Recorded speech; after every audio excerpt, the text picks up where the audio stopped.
All right. Hello, everybody. I will be joined shortly by another announcer from our Militant Casuals group, but for the moment, I'm going to go ahead and kick us off while Bobby and Tommy get themselves set up. Welcome to Drunkcast 2020. This is the game of the week in which both the players and the announcers are going to be just a little bit tanked. Welcome to the Militant Casual West Coast Jank Tank Tournament. We are in the fourth round. We're about 4 games into the fourth round. And tonight's matchup is Tommy Wynn versus Bobby, a.k.a. TheRealFunBobby. Two legendary drunks. I'm going to be your main announcer. I'm Ben. I'm one of the founders of the Militant Casuals. And joining me at some point shortly will be Brandon, one of our best players. You might have seen him on the stream last night. Gets super unlucky against Rick Riddell, another of our founders. Tommy's also one of our founders, and Bobby is one of our earliest converts. So what we've got here is a matchup between the First Order and Scum and Villainy. Bobby is running a First Order list composed of Avenger with Plasma Torpedoes, Backdraft with Prime Thrusters and Special Forces Gunner, Cyanar Jameis Engineer, and a Zeta Squadron Pilot, TIFO. And Tommy's on his second list. He got his first win with this list after changing from I think it was either an Imperial or First Order Aces list. He got his first win in the last round with this Forlom, Black Sun Enforcer, Zuckuss Autopilot Drone list. And so 2 G1As and a Space Butterfly, a Star Viper, and an Autopilot Drone. So Forlom is pretty heavy at 74 points with advanced sensors, informant, shield upgrade, mist hunter, and a heavy laser cannon. The Black Sun Enforcer has Virago title. Zuckuss has outmaneuver, passive sensors, a useless Cad Bane, and a functionally useless inertial dampeners, and a moving proton bomb essentially. Tonight matches Bobby and Tommy, who I believe are both 1 and 2 at the moment. But both of them are hoping to emerge from this round with 2 wins. And I think I hear my fellow drunk broadcaster having joined us. Hi, Brandon. Do. And my cat. Excellent. Yeah, so I was just kind of introing our matchup tonight of 2 1 and 2 players who are each hoping to get to 500 here. Talking a little bit about Bobby, who actually drafted 5th and is 1 and 2, sort of semi-inexplicably. In reality, it's because he tries really, really hard to get the double tap from backdraft off, and that usually hurts him. And then Tommy, who drafted 13th and gave up on his first list, and has come back with what is probably a better list. So Brandon, welcome to our cast. You and I have both been pre-gaming. I'm still going. Yeah, me too. I've moved from wine to the same beer I had last night while I was broadcasting your game, the Island Colada Cream Ale by Kona. What are you drinking? I am drinking the Cellar Maker's Snuggler. Nice. What style of beer is that? It's a single hop IPA. Nice. Awesome. Yeah, I picked up another Belgian ale for my collection today when I hit the store, but had to finish off this delicious seasonal brew by Kona. Nice. Yeah. Yeah, I got some bottles from Sante Adarius delivered today, so I'm looking forward to those. And that's what you were drinking last night when your dice went to shit, right? Yep. Yeah. Rest in peace.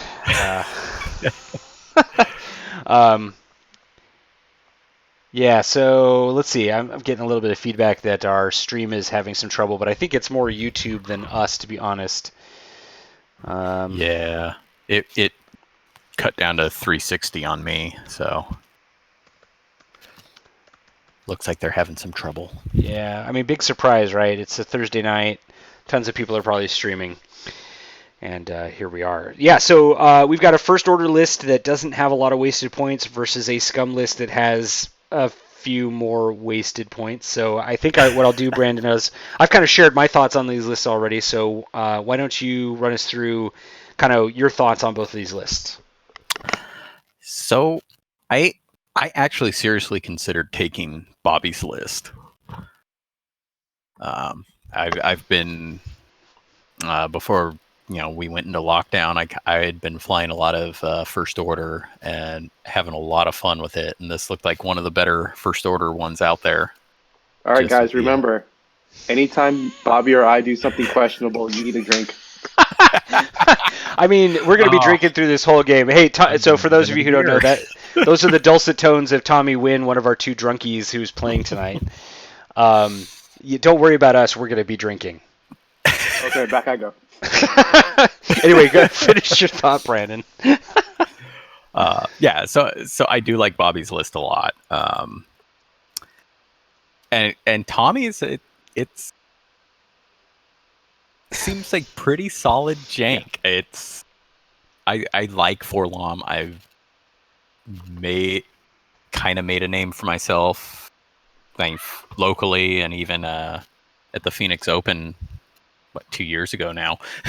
Yeah, flying Forlom. Yeah, so it's like I like both of these lists. The just the autopilot drone by itself, I've done that too. It's incredibly silly, and yeah, it seems it's kind of like the autopilot drone is kind of a bummer because it's like, yeah, it could be good if it went just a little bit faster, but it's kind of just like 12 points you're just going to hand to your opponent. It's like having a bid, essentially, where you don't get the benefit of the bid. Yeah, it's like what I found with it is if you're flying it on its own, it's with the 3-bank and a barrel roll towards your opponent, it can get across the board real quick. Yeah. And so we'll see if Tommy knows to do that here. Yeah, so we did get to watch his first game with this list, and he did a pretty good job of closing the gap on Stefan, who is watching tonight's game, probably rooting for Bobby after getting wrecked by Tommy last week. And it was the main thing was like it's kind of predictable, so you know where it's going to be on that third turn. And in that sense, like it's not too hard to dodge it. But what is strong about it is if you know what you're doing with it, what you do rather than doing damage with it is kind of define where your opponent is going to have to go, if that makes sense. Yeah.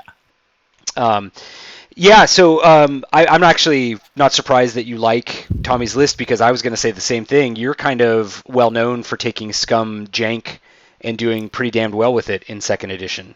Actually, first edition as well, you kind of liked that stuff. No, right?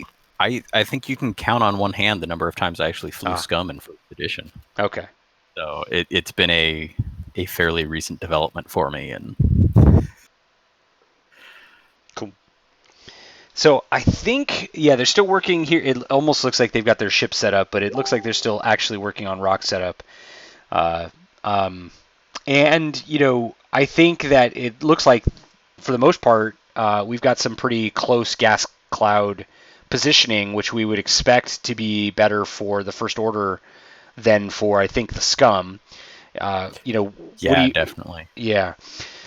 So the cool thing about this matchup is it is kind of two different style lists, right? You've got a little bit more beef on the Scum side and a little bit more repositioning on the FO side.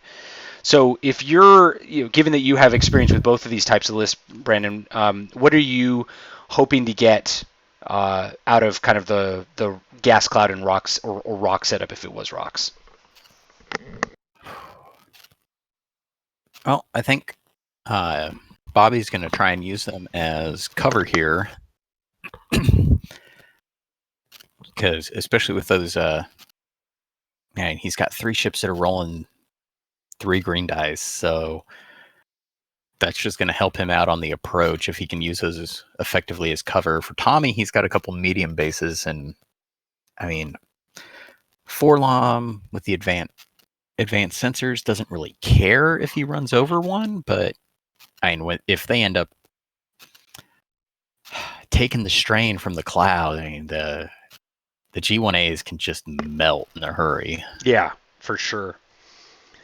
I was going to say here, so we had the one initiative ships set up, and it looks like Bobby has initiative. And I think Bobby would have, no, it would have been Tommy choosing who had initiative, so Tommy seems to have given it to Bobby. And as soon as Bobby put his silencer down at one end, Tommy was like, "Yes, please," and put his autopilot drone right Yes, across he from did. it, which that's absolutely the right call, right? Yeah.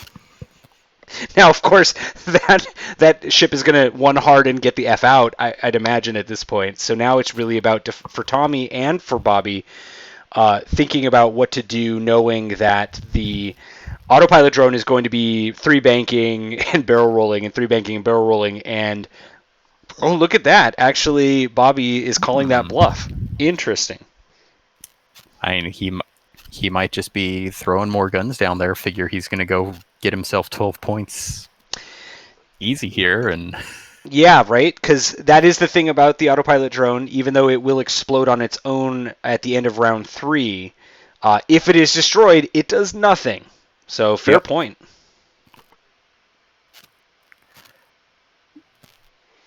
And we can see that Tommy is actually setting up the rest of his list pretty far away from that autopilot drone. So, this is... yeah, so... and Bobby's taking the opportunity here to basically say, I'm going to go get me some free 12 points. yeah.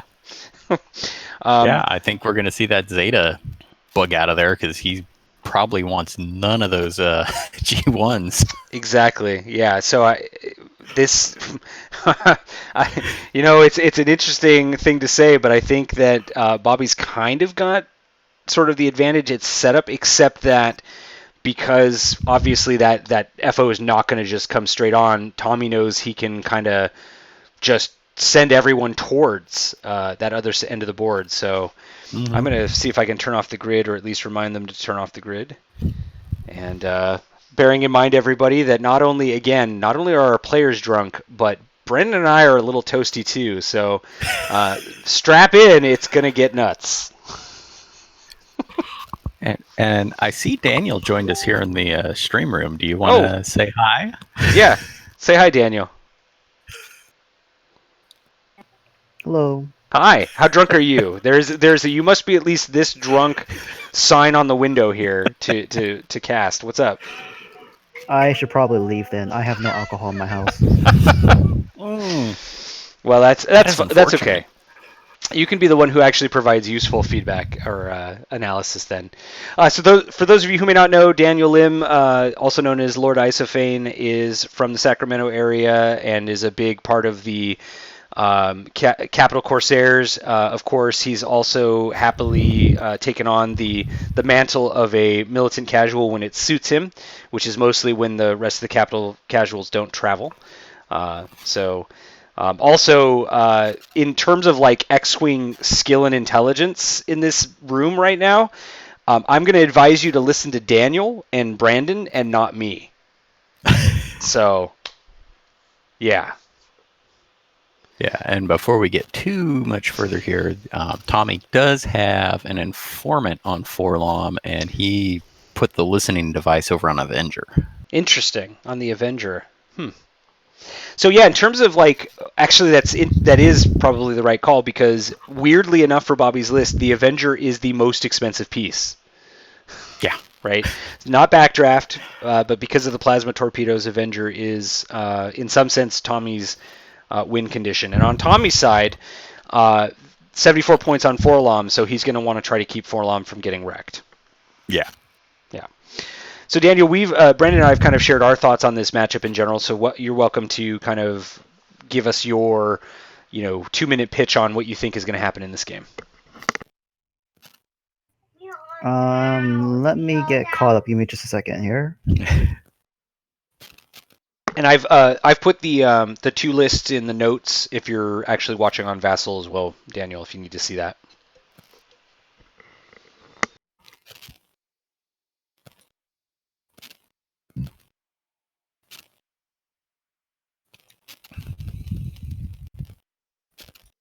So we've got dials down, and the grid is toggled. So we should see the Sinar Jameis engineer go first pretty quick here.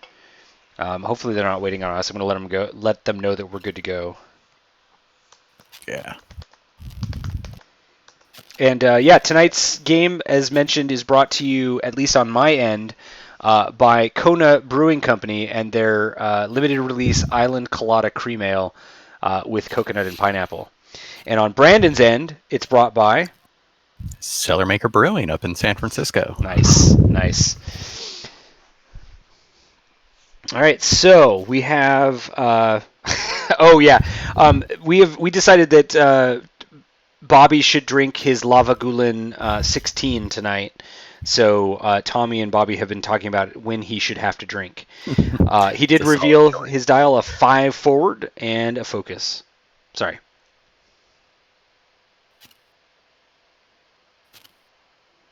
And Tommy's like, "Come at me, bro," and 3 forwards.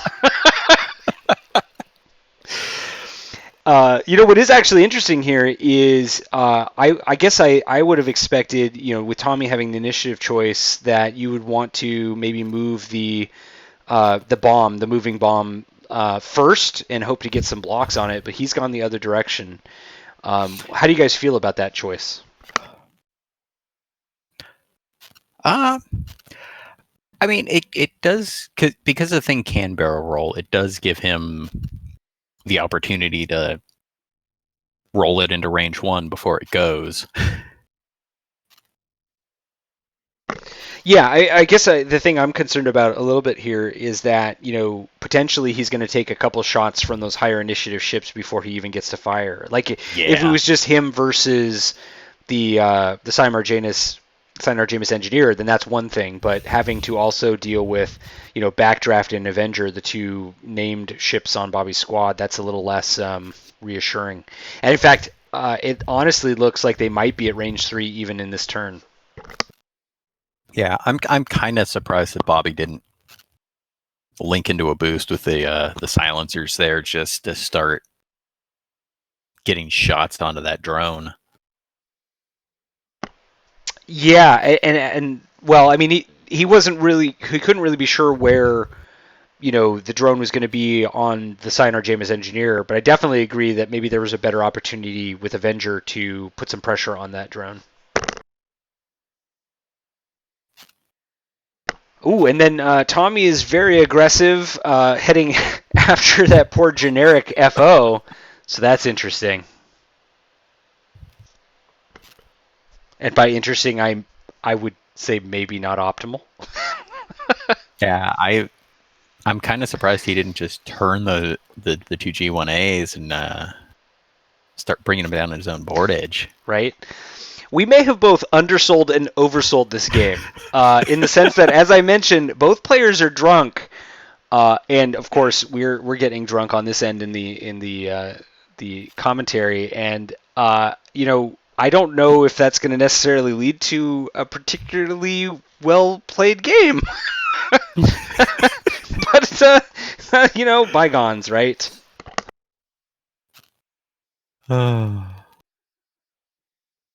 All right, so after all the moves, it looks like Backdraft checked range and did not have the range to fire.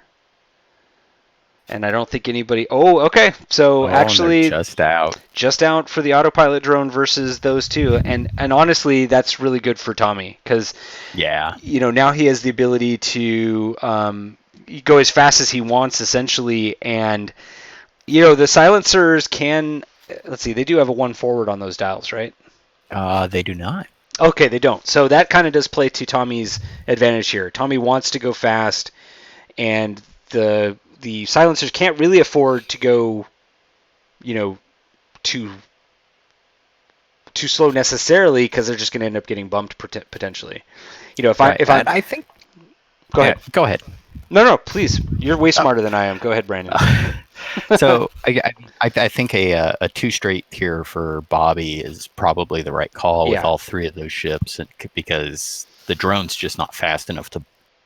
Right. The Sinar Jameis engineer is going to be moving first anyway, so Tommy's not going to get a block. And if he he can come in with a 3 and maybe get at range 1 of all 3 of Bobby's ships, but I don't think he survives 3 range 1 shots before he explodes there. Right. So, the question here is, what does he think that the Sinar Jameis is going to do, right? Because that's going to define this engagement. If he gets blocked, that's not terrible for Tommy, because at least then he only takes 2 shots. But his best case scenario is to guess exactly what the Sinar Jameis is doing, and then to barrel roll kind of like left into the way of Avenger, right? Because if he can manage to get that to work correctly, then he's only taking the shot from backdraft, and he'll survive that, and then be able to kind of do whatever he wants next turn. So, if you're Bobby, what do you do with the Sinar Jameis to try to maximize your chances of blocking Tommy and getting 2 shots on that drone?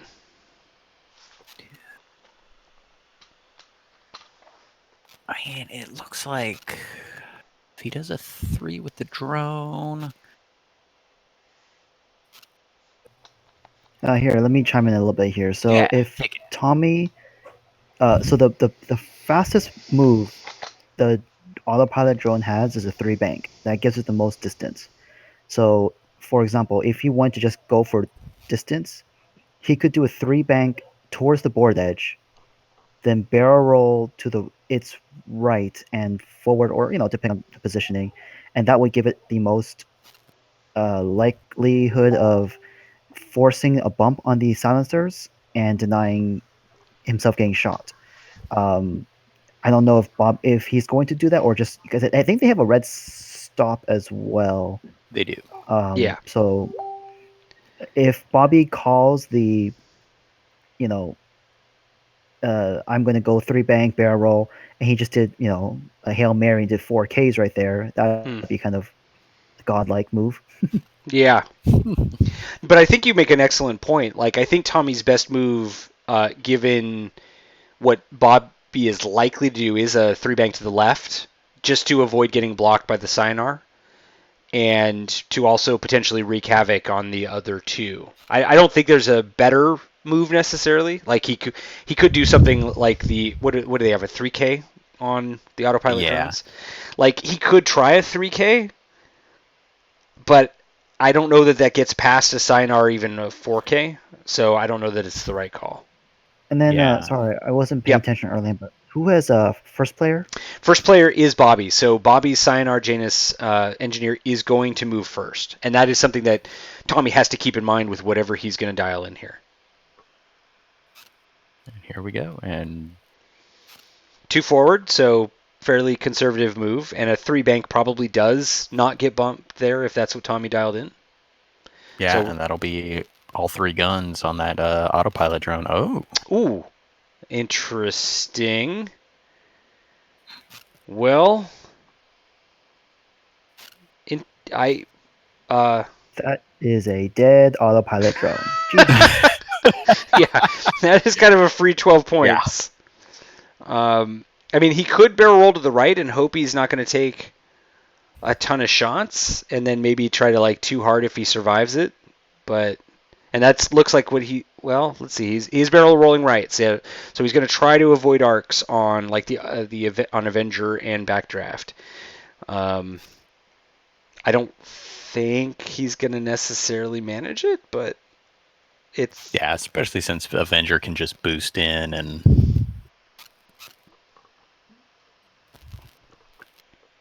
So yeah, that's as they say in on Naboo, ouch time. And here comes Zeta trying to catch up to his friends here. Yeah, Zeta's like, fuck all this noise, I'm out of here.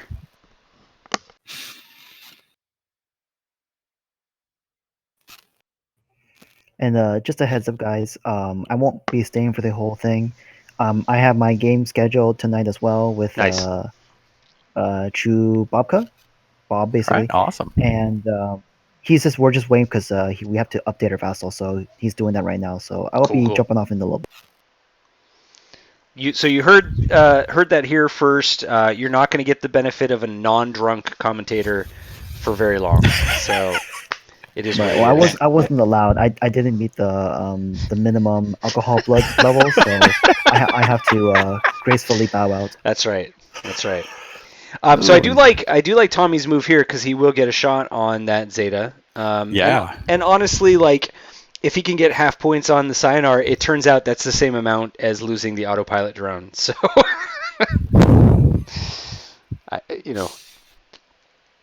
I guess who cares? Now, I guess at this point we have to imagine that the G1As are going to just, too hard. Yeah, that's what I would do here. Yeah.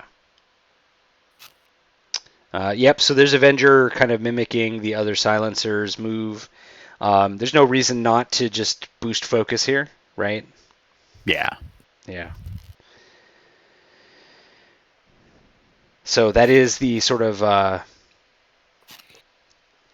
I don't know, the drawback to having done the barrel roll is it doesn't really harm Avenger that much to put him in a position where he has to take stress here. Though, in that vein, I think this is maybe a range 2 shot. It's pretty close, so... Yeah, I'm still getting used to the ranges on Vassal. Yeah, it's hard. This is something we talked about a little bit in the early streams is, while we have transitioned all of these games to Vassal so that we could keep people kind of engaged in playing X-Wing, it is kind of a different beast to play because, the normal view we have of the game of sort of that 3/4 view, it does make it hard once you transition to the top-down view to really know for sure what's, the boundaries is really where it's tough, right? Like, yeah. Where is that boundary of range 1 and range 2, and where is that sort of like end point on a 2 bank or a 3 hard or whatever. So to me it does look like it is just barely range 2, but we'll find out for sure momentarily. And then there's backdraft with a sort of just a conservative 2 forward. Yeah, and I do like what Tommy did there with Forlom, just to spread him out. Like he's not jammed up behind Zuckuss now, and he's set up to bring him down into the lane between the clouds. Looks like he's close enough he can pass that stress off to Zuckuss next turn, and he's basically going to have arcs covering whatever Bobby's silencers and backdraft do to approach those G1As. Yeah, I agree. I kind of like that for sure. The only issue I have with it is that, Avenger and these other ones are going to be heading down a pretty clear lane towards Zuckuss, so I'm not sure if Zuckuss wants to necessarily like take them on all alone. It might make sense for Zuckuss to just stop next turn and let sort of Forlom move along the flank. I think we're going to see Forlom pass that stress off to Zuckuss, so even just the one straight is going to... fair point.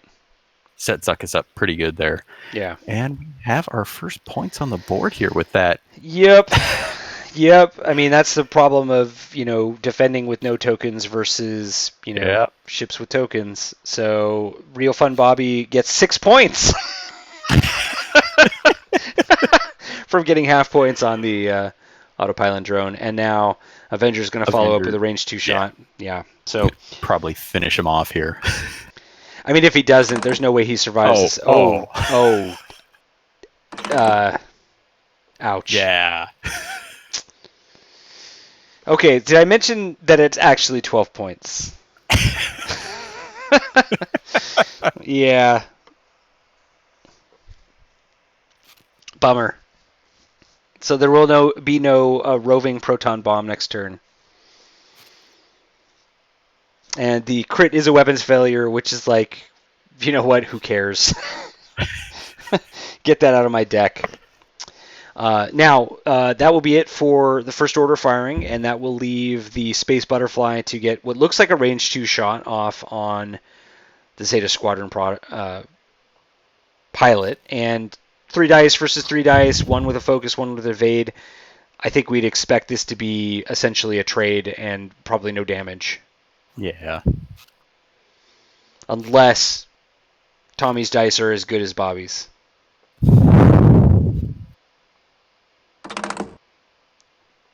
and that is Wait. not enough dice.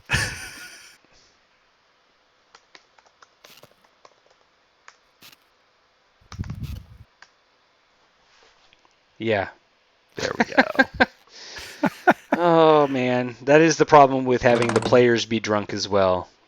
Ooh. All right. That's... yeah, hit crit pretty good. Ooh, and that shield is going to be gone. Yeah. So that worked out for Tommy, and did not work out for Bobby taking the evade. But I mean, it could have been worse, but... Yeah. Yeah, I think that, in terms of just the math, I think that worked out slightly. And wait, why did Bobby take a damage card there?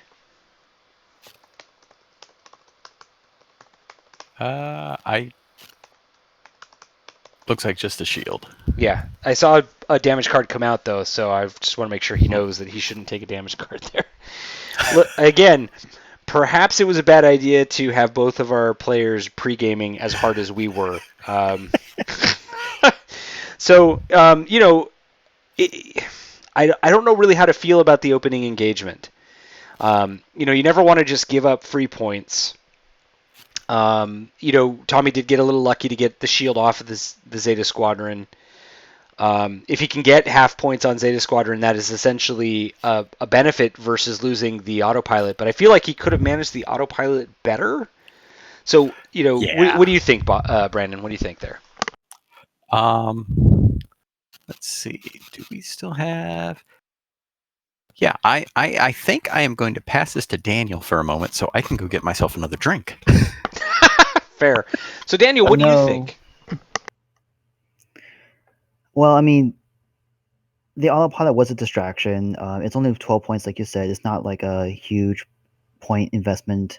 The other thing to consider is he still has the G1A and the two G1As and the Star Viper in a pretty good position to assist coming into this, and he's got nice clear lanes to go through through the gas clouds there. It's not perfect, but it's manageable. So it's still anyone's game at this point. Plus that Star Viper is gonna hunt down that poor little, was it Zeta Squadron something? Yep. I guess if I'm Tommy, my main worry here is, is Bobby able to kind of get a lot of guns on Zuckuss before Forlom can kind of get through the junk and bring his guns to bear too? And I feel like I would, in that position, be a little bit concerned about, Zuckuss is going to have to move forward a little bit, and, Bobby's ships are pretty fast. So, in my thinking, I'd actually probably abandon the pursuit of the ZSP and bring the Space Butterfly in to flank the other three, just to give Bobby something to worry about to some extent. But what do you guys think? I like that move. Yeah, I think that's the right call, just to... Because while I like the lane coverage Tommy's got here, that it's going to be real easy for Zuckuss to get hung out to dry. Yeah. I mean, he could just, 3-bank Forlom through that gas cloud, and consider at this point that probably Bobby doesn't get guns on this turn, and that puts, Forlom in a better position to support Zuckuss next turn. And I think in his place, that's what I would do.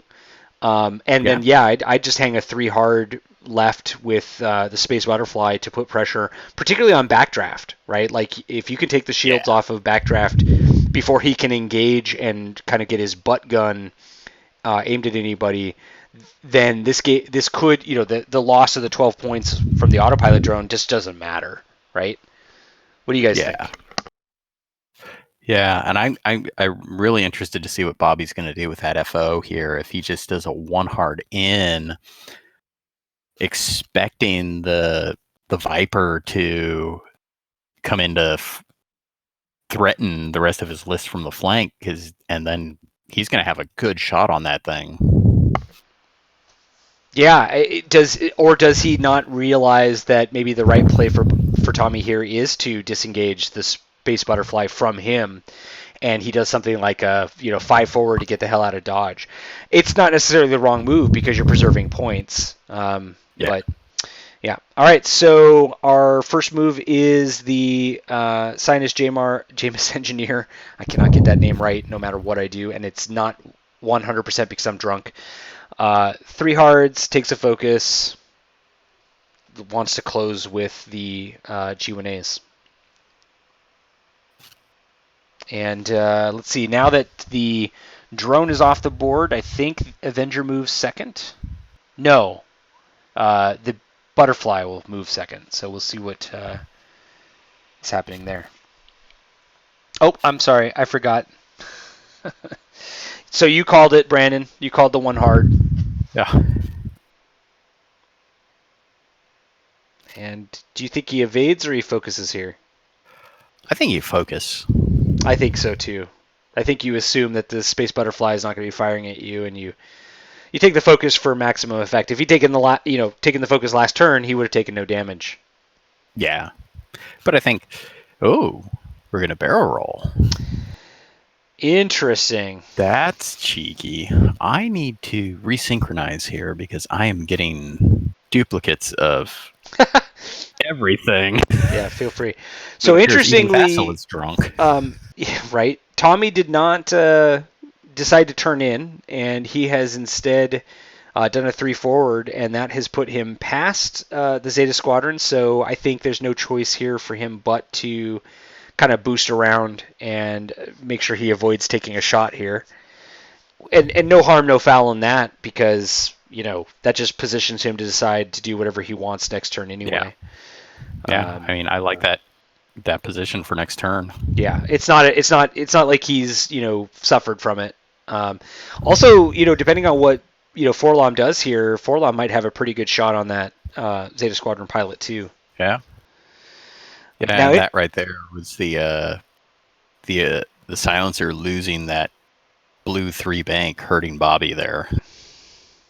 Yes, yeah, because he has to do the 3 forward, and now his only choice really is to try to barrel roll to get out of that gas cloud, which he could if he wanted to. I think chain to a focus, or am I wrong? He would have had to focus first. Oh, gotcha. So he focus boosts. Interesting. So he is did a barrel roll boost there. That's very aggressive. Aggressively going after Zuckuss, which is, probably not terrible, especially since he moves before Zuckuss. And here's Zuckuss coming in faster than I expected him to. Yeah, 2 forward, not the 1 forward. Interesting. Now, the thing that is to kind of to Tommy's advantage here is that Zuckuss is going to have the option to basically add an extra die on Avenger with, no real consequence. And he target locked, which is a good call if he's going to be adding that extra die. So while Zuckuss might take some damage here, Zuckuss is only 61 points. So yeah. Forlom is going to, go after that Zeta Squadron and not really be in this engagement. So, maybe not the worst.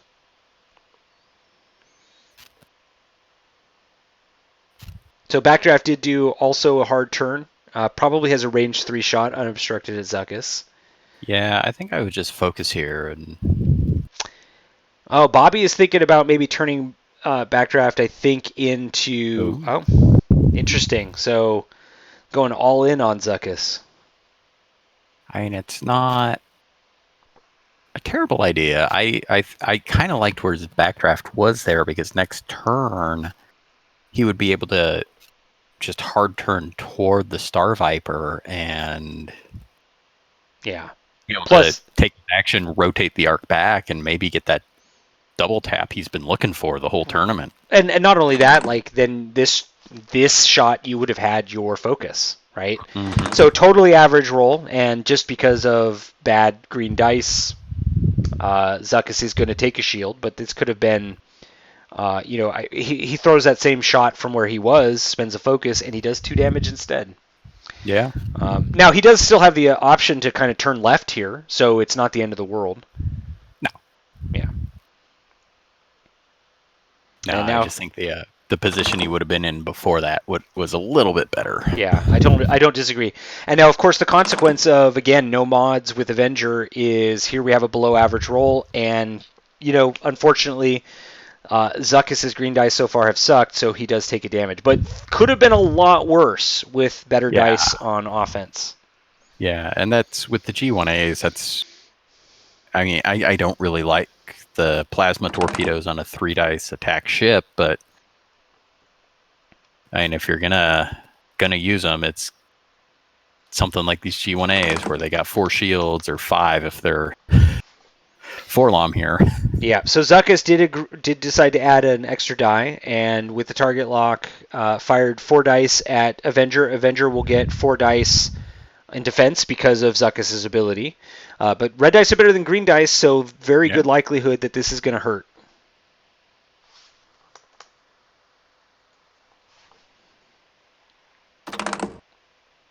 But not as much as it could have.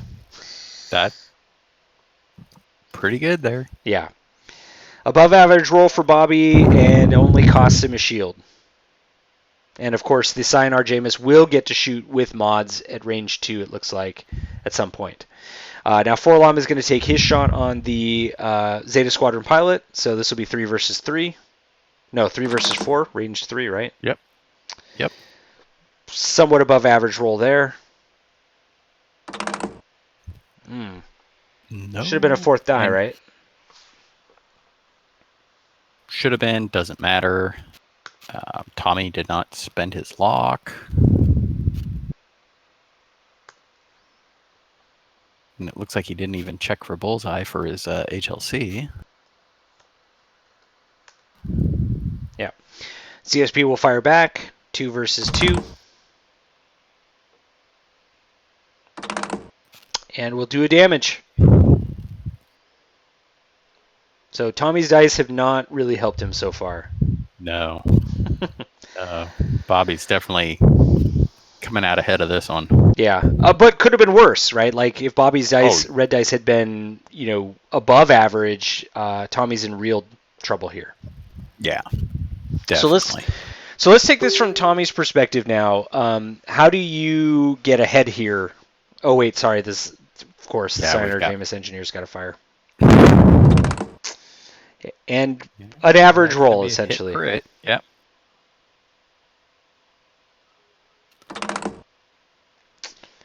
Oh, and that'll take the last of Zuckus's shields. Yeah. All right. So, Daniel, are you still with us? Yep, still here, just observing. If you're Tommy, what do you do now? So the Star Viper needs to come into the fight. Ideally, like you mentioned, he was out of the fight for one too many turns. He should have been kind of hopping in there. But he needs to probably hard 2 or hard 1 in, and then start doing work on the sides over the ships, because the silencers are going to have a hard time maneuvering around that gas cloud in the middle. Forlom needs to get into the fight. So unfortunately, in terms of the overall engagement, Bobby did have a much better, what do you call it, like time on target, or having all of his ships shooting, whereas Tommy only had one big shot from the Star Viper, losing the autopilot Joe, and then Forlom had a very poor shot. So he needs to get his guys in and get them shooting. Yeah, I think one thing I would say is I understand what Tommy was going for with having Forlom kind of do that forward maneuver, but that leaves him in a really shitty position here. Where he maybe didn't want to go through that gas cloud last turn. If he really wants to get time on target, as you talk about, Daniel, he's kind of got to get on a different gas cloud this turn to really have a shot. So, Brandon, what do you think? Any sort of differences of opinion with Daniel here? So, I agree with a lot of that there. So what I'm really hoping Tommy's going to do is since the silencers are moving first, I want to see a 4K out of Zuckuss. Because that gets him right behind the silencers if they move forward, because they can't go slow enough to block that. Right. And if Backdraft slow rolls, he probably runs into the backside of Zuckuss then. Yeah. Forlom, with the advanced sensors and Mist Hunter, can barrel roll.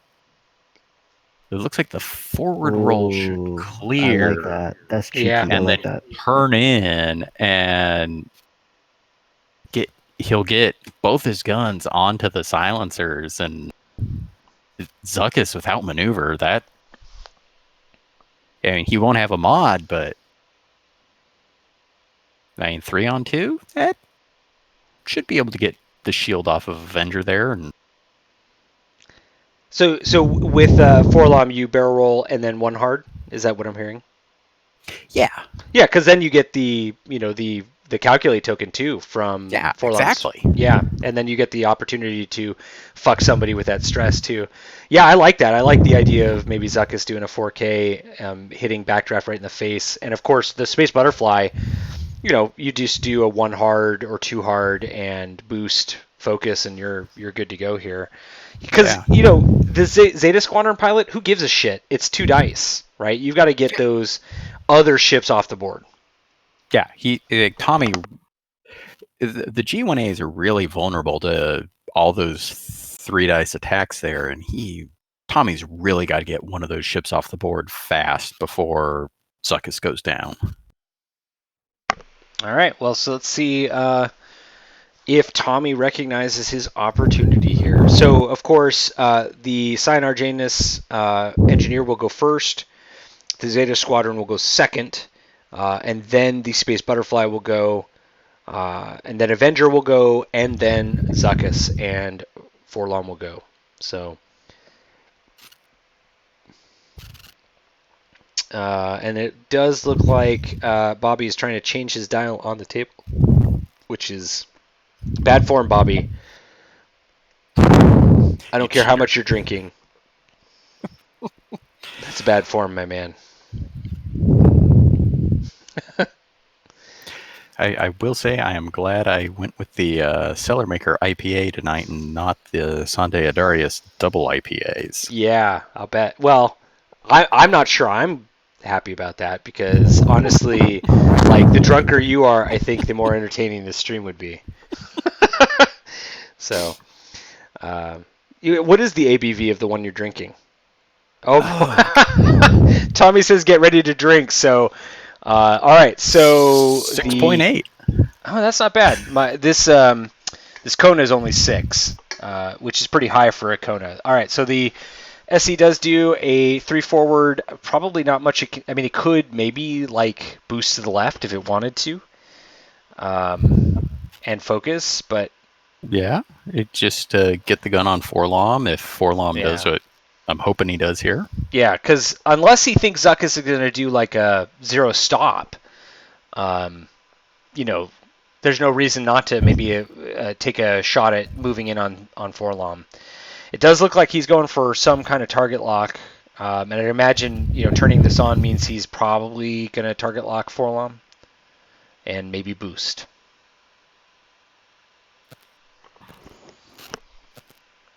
Yep, there's the target lock.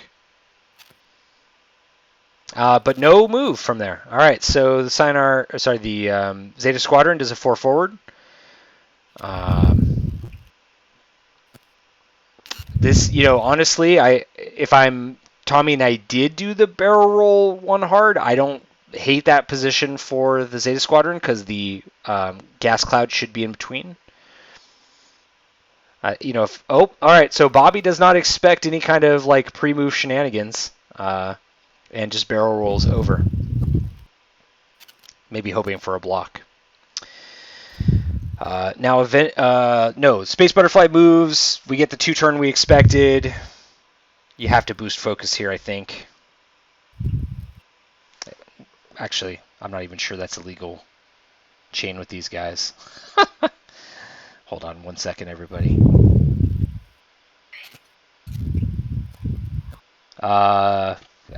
Yes, It is. Okay. Boost focus, I think, is what you have to do. Personally, we'll see what Tommy chooses to do.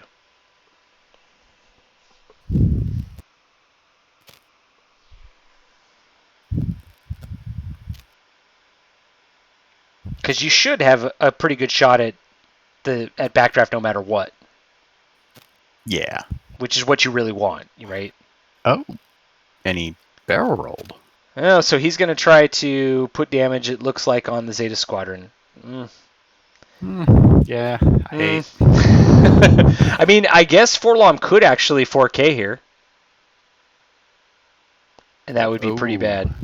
Oh, that is unfortunate.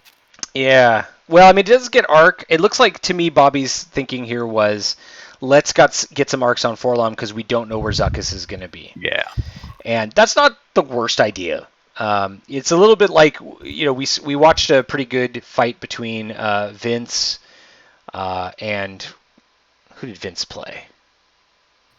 Sean Bowman last night, and Vince sacrificed actions for getting arcs on things, and that it's a gamble, right? Because dice can hate you. And here we see that Tommy did just 4K. I don't hate that at all. No. I mean, he's in really good position to wreck that Zeta. Yep. And there's exactly what you predicted, Brandon. There is the 4K for Zuckuss. So honestly, I think Tommy made great calls on this. I mean, he's going to get the benefit of a gas cloud when Avenger fires. Avenger's not going to get mods and no target lock. Oh, that's interesting, though. I do like that. I really like Bobby's move here. So Bobby's may have predicted the too hard, and we thought before we saw where everybody's final positions were last turn that this was maybe the logical move. Yeah. He's finally going to get the God shot, everybody. Hopefully, if he's got range 3 on that, that's the Viper. Yep. I think he's got range 3, maybe even on Forlom. We'll see. Regardless, like that shot on Zuckuss is what you're hoping for. And so he's got his choice here. He's got range 3 on both Forlom and the BSE. I mean, I think you shoot Forlom. I agree. Daniel, any dissent there? Yeah, I agree. For Forlom, how come he got 2 calculated? Advanced sensors. He calculated and then did the 4K. Oh. How come he didn't target lock? He already had it. Oh, he does, doesn't he? Yeah, he didn't need it last turn because he nattied the roll. So, yeah, he's in really good shape to take that ZSP off the board. Though, honestly, it's only 26 points if he does. So Backdraft has to take the shot at Forlom, I think. Yeah, Forlom is the easier choice. Especially because, you want to strip those calculates, right? Yeah. All right, so here we go. Ooh. No, that's a good roll. Just roll natties, as I like to say. Some hot red dice here. Yep. So, and Forlom will get 2 dice here. And I feel like you have... I mean, I guess honestly, I take the shield. Yeah. No, you have 2 calculates. You can spend 1. That's okay. All right. And Tommy agreed with you. Tommy spent the calculator. He's also behind, so he needs to whatever is left a little bit. Like I said, everybody, Daniel is a much smarter player than I am. All right, guys. My game is getting ready to set, so I'm going to bow out. You guys have a good night. Good luck, Daniel. Try not to mess the... Yeah, good luck, sir. Yeah. All right, take care. And there's the 4-die shot that really hurts. Now, he does have a target lock, so we'll see how this goes. That's a pretty good target lock. That's a crit into Zuckuss. Yep. I mean, Zuckuss lost shields last turn. Can't do anything about that, so we're at half points on Zuckuss for sure. So, let's see. That is 32 points. No, sorry, 31 points off of Zuckuss for sure. And let's see what this crit is. Panic Pilot. Ooh. That's not good. Yeah. Zuckuss is probably not going to get another action this game. No. The bright side is he is pointed to a location where he might not get shot again for a bit, or if he does, he's got that gas cloud to protect him.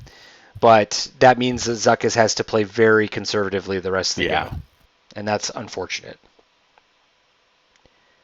So very, very good move by Bobby taking that too hard there with backdraft. Yeah, I really like that.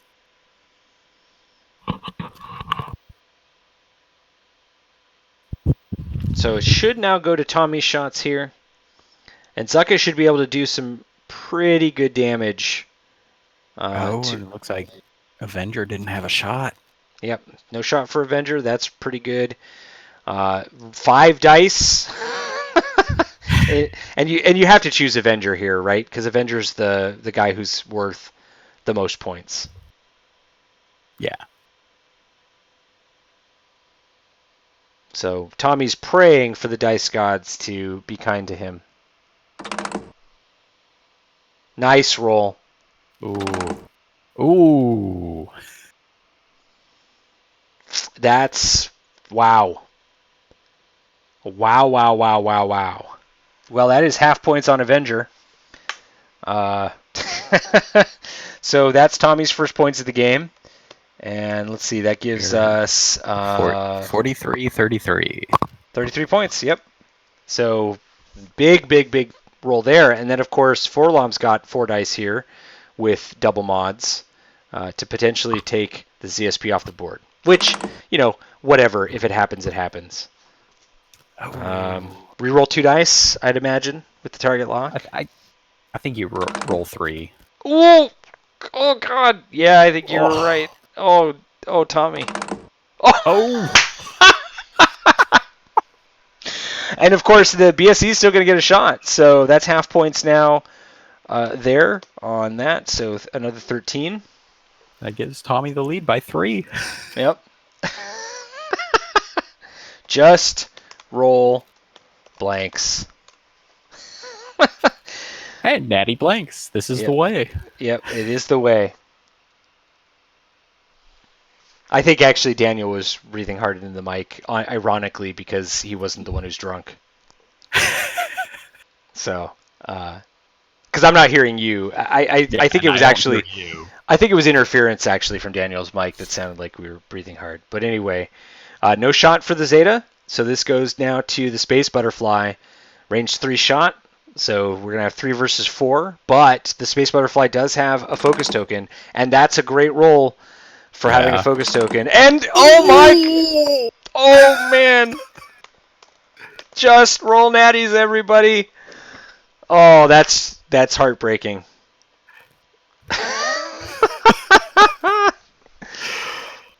Oh, good lord. Quad natties. Quad natties. Wow. Now, Forlom passes that stress to the Zeta Squadron, and that's super useful because it does mean that it can't turn around on Forlom. And that just opens things way up for Forlom here, too. Yeah. I mean, to me, so, of course, the Butterfly's got to go first. So I feel like the Butterfly probably does something like a 3-bank fast, though it is stressed. But what I'm thinking is, like, Forlom probably wants to advance Sensor's barrel roll to the right, to get some guns on those guys and get in the way of backdraft. I don't know what it does after that. I mean, you could actually hear me out here. Barrel roll to the right, 4K. Yeah, I that's what I was just thinking. Were you? Okay. Yeah, it's that's one of Advanced Sensors Mist Hunter Forlom is one of the most fun ships in the game to fly, and it's so hard to try and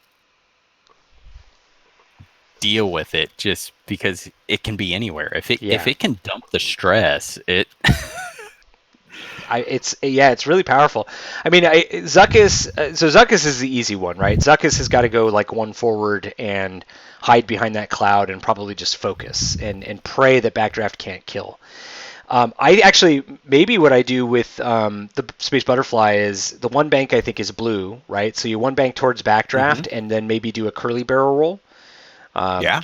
And then probably take link that to a focus so that backdraft has to, take a couple shots here.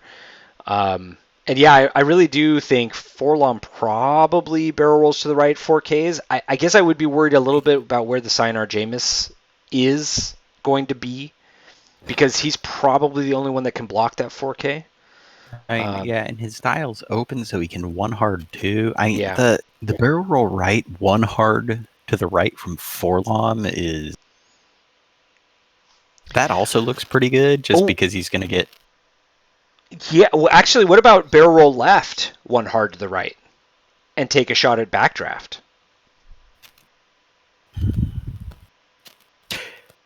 Yeah, it's going to probably be a range 3 shot, but it's going to keep Forlom out of danger, and he's not going to be able to dump the stress off, but yeah. I mean, that's fair. Like, really the question is, what does backdraft do, right? Like, does backdraft too hard expecting Forlom to be, out there and the butterfly behind you?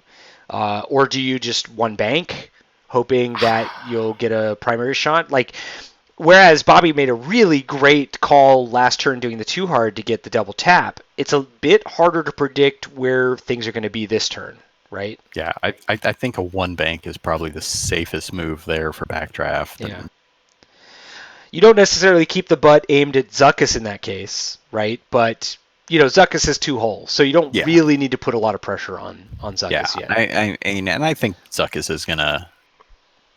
I mean, if Bobby plays this right, Zuckuss isn't going to get a shot. So yeah, correct. Well, yeah, fair, right? Because Zuckuss is going to want to try to hide behind that gas cloud and live to shoot another day, I guess. Yeah, and with how stressed he is, that dial is so bad for every pilot in that chassis except for Forlom. So right. Yeah, I feel like there's nothing the Zuckuss could do except a one forward. And in that case, maybe the Sinar Janus is some kind of like 3 Talon just to keep pressure on Zuckuss. Because, if you're Bobby, you don't care if the Sinar Jameis blows up. Yeah. Right? That's 51 points, but who cares? Yeah, no, that would be a solid move there. And there's not much Tommy could do about it. I mean, you probably trade a shield off the Sinar for Zuckuss. And that, absolutely. Which, if Tommy's thinking that through, then that means that there is a much more, a much higher likelihood that sort of Forlom 4K puts a kill box onto backdraft. So yeah. So let's see. We've got dials down for I think everyone but Avenger at this point.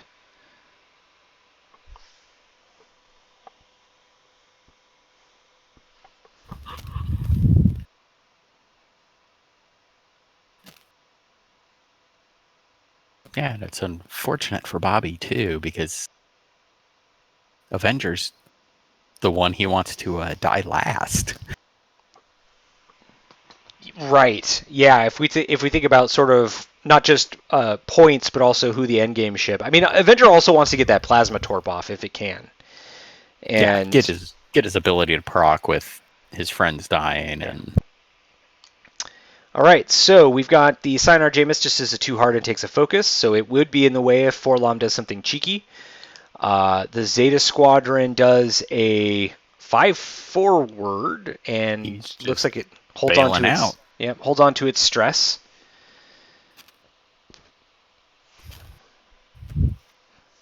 So the Butterfly will go next. And I still suspect something like a one. Oh, wow, 2 bank, a little bit more aggressive than I expected. Yeah, I think with the curved barrel rolls, the 1 bank was a little safer there.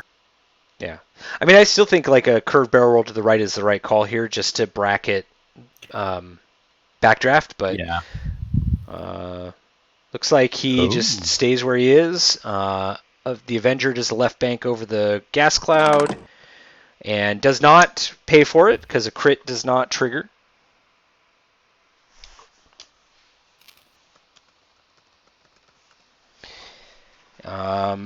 All right, so that leaves Forlom. Now the thing is where the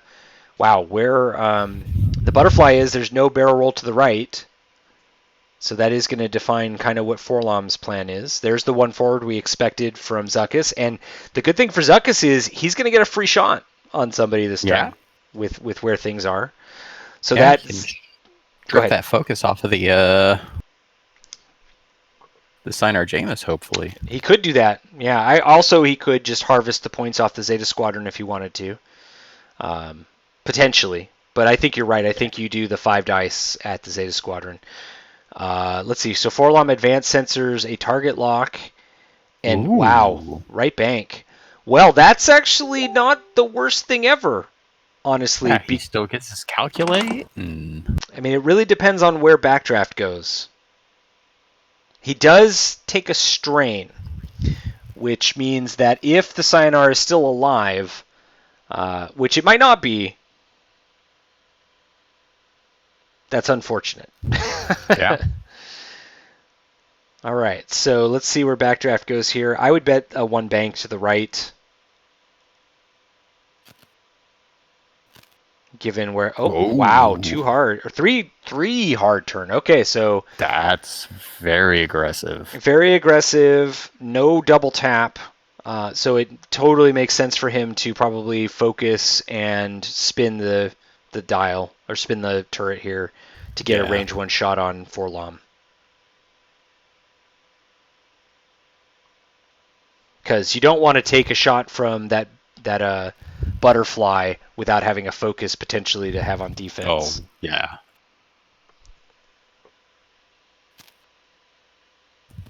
But, Bobby's kind of crazy, so maybe he target locks instead.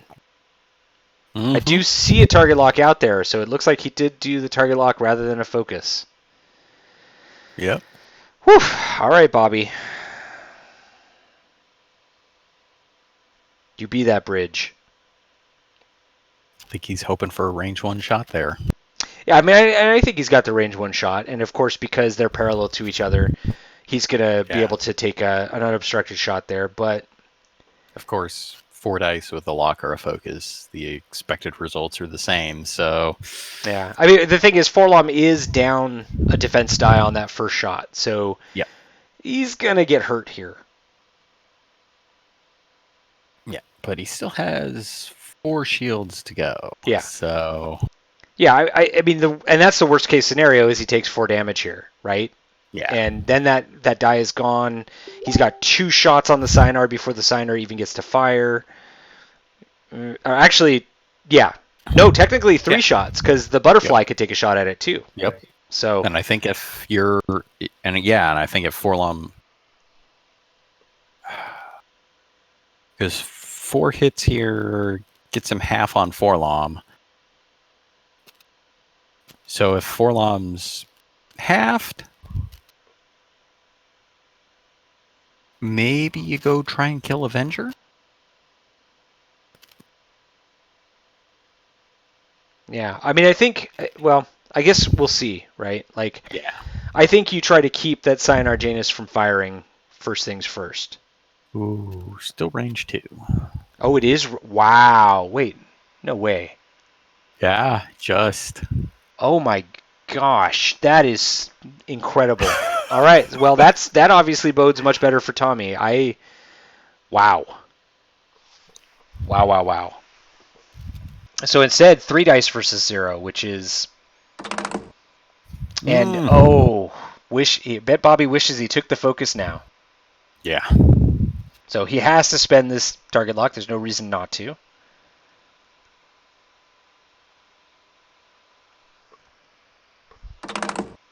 And he ends up with a slightly above average roll of a hit or crit, 2 shields. And Tommy gets out of that without getting super punished. Yeah. And what's funny here is if he'd done what we thought he should do, he probably actually does take 4 dice right into the butt. Yeah. Now Avenger is up, and Avenger has a range 2 as well, does not have a range 1 on the butterfly. So this will be 3 versus 3. Only a crit. And if you're the space butterfly, you take the shield and keep the focus, I think. Ooh. And have no Or you choice. do that. This is the way. Yes, this is the way.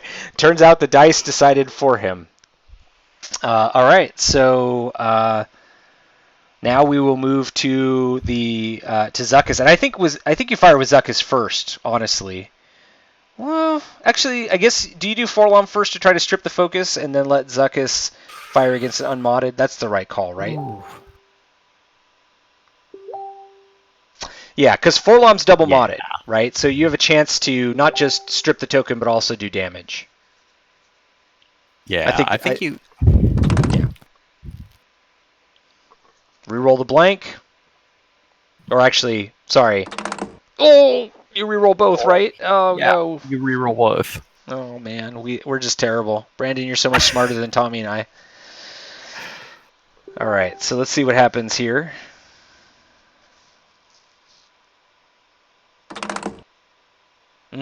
Okay, so if you're Bobby, do you spend the focus?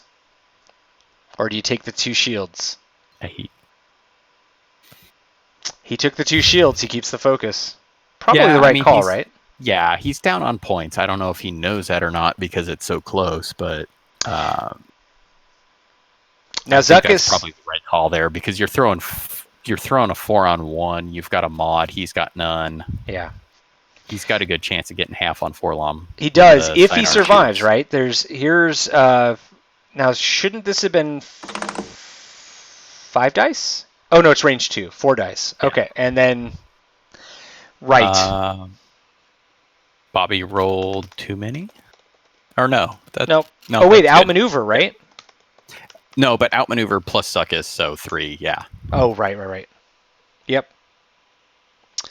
So now it really all depends on the BSE, and I guess at this point, honestly, do you just go ahead and go into backdraft? Oh nope, never mind. He's going to try to strip that focus. Oh, he's trying to kill Avenger. Yeah, I don't think he can kill Avenger, but he definitely wants to get that. Oh. Yeah, he does. Oh, he went into Avenger. Yeah. Oh, smart. All right. That's a lot of points.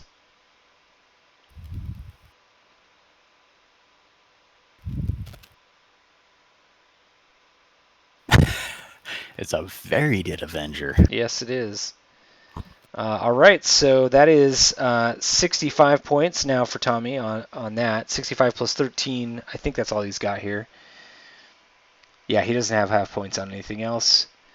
That does leave the Cyanar Janus to roll 4 dice with a focus into Forlom, though, and I'm not sure I'm a big fan of that decision. Yeah, I know. He's probably getting half on Forlom here. So, I mean, I get, if you've got an opportunity to take a ship off the board, it's tempting, but I feel like preserving points on Forlom might have been more important there. Yeah. I mean, the game is close enough that this shot's got a very good chance of swinging it back toward Bobby. Yeah. I mean, basically, Tommy's hoping for, blanks. That's not terrible. No. Worst case scenario, he just loses his shields. Yes, it's half points, but I mean, I think you take that in this position.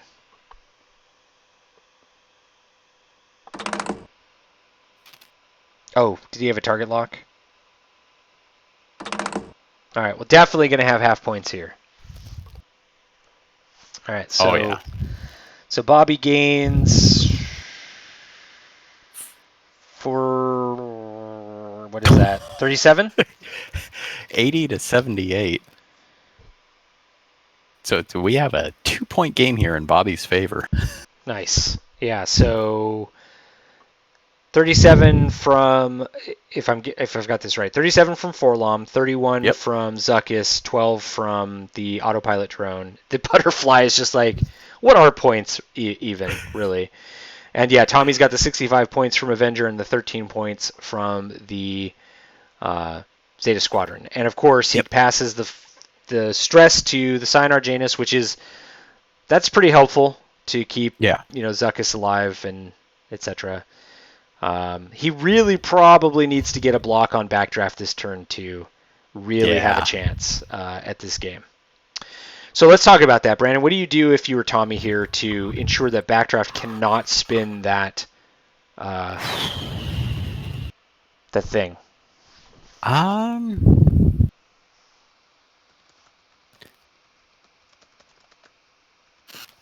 mean, I think you just have to one hard Forlom. I don't think there's... Because unless backdraft turns to the left, which he could do. So I think you... Oh, man. I mean, it's tough, right? Because, I mean, here's the thing. Forlom obviously does have the ability to advance sensors, right? Yeah. So if you're Forlom, do you do the 2K here? And I think you do, because it's going to get you a shot, and you don't have to worry about... You're going to get behind the Sinar. You don't have to worry about the Zeta. So it's just backdraft that you're going to have to deal with. But I think the only way Tommy could block the 2 hard to the left from backdraft would be to 1 hard the Viper and then barrel roll it. Right, I was wondering about that. Right, so it feels to me like the butterfly has the easiest thing to figure out here. Right, it's a 1 hard, and at that point, boosts are probably out of the picture because of that gas cloud. But you do have the ability to potentially barrel roll in front of backdraft, or maybe even better to the left to kind of get in the way of the Sinar Jameis goes first, so never mind on that. But yeah, I mean, Zuckus probably just 1 banks to clear that stress, right? And I would be worried a little bit that he's then in the way of Forlom, but it's just so hard to say. I mean, maybe a 1 hard to the right for Forlom just to make sure he doesn't get shot. Because backdraft, I think if backdraft takes a left 2 hard, he hits the gas cloud and doesn't have the ability to turn his turret. Yeah. It's going to be tight.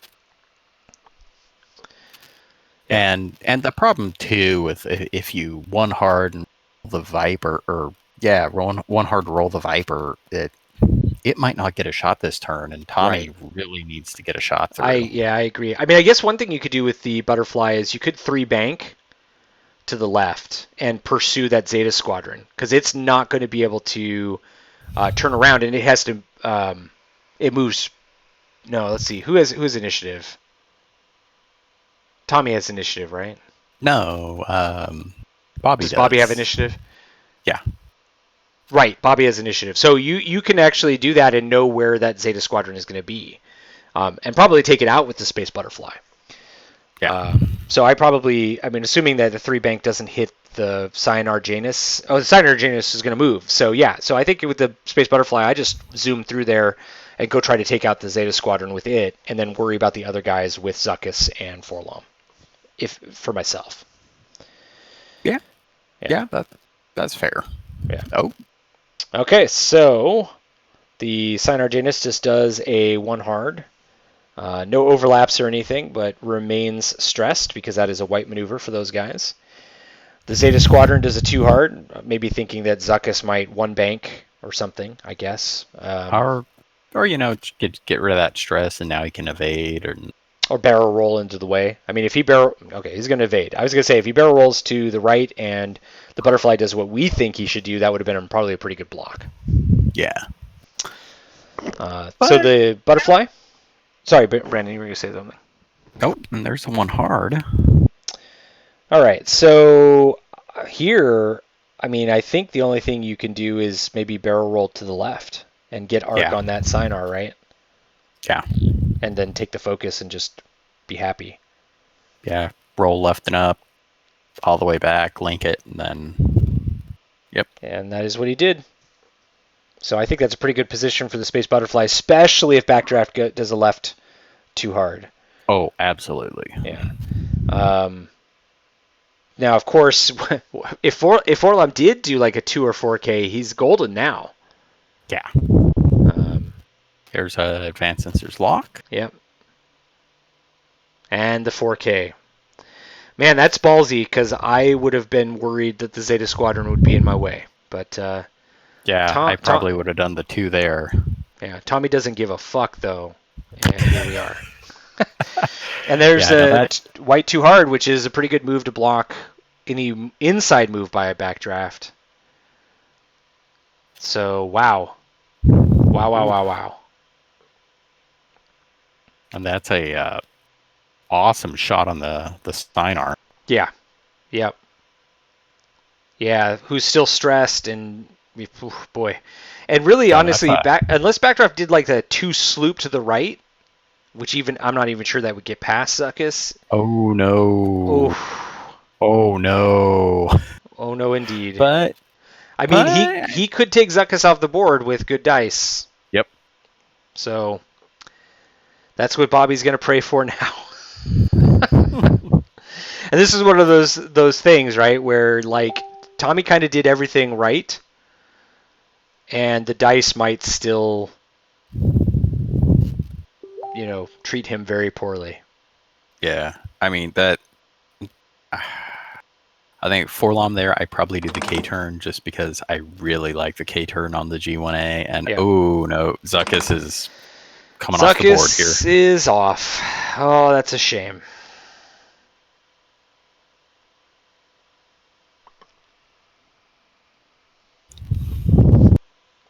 Yeah, that is what happens sometimes.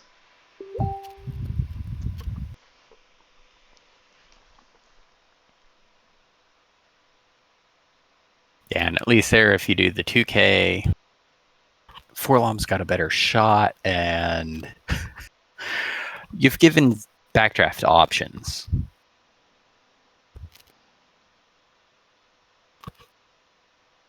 And you probably still, if I'm Bobby, I probably would still shoot Zuckuss there regardless, because that's 5 dice. That's nasty. Yeah, totally. All right, so not a great.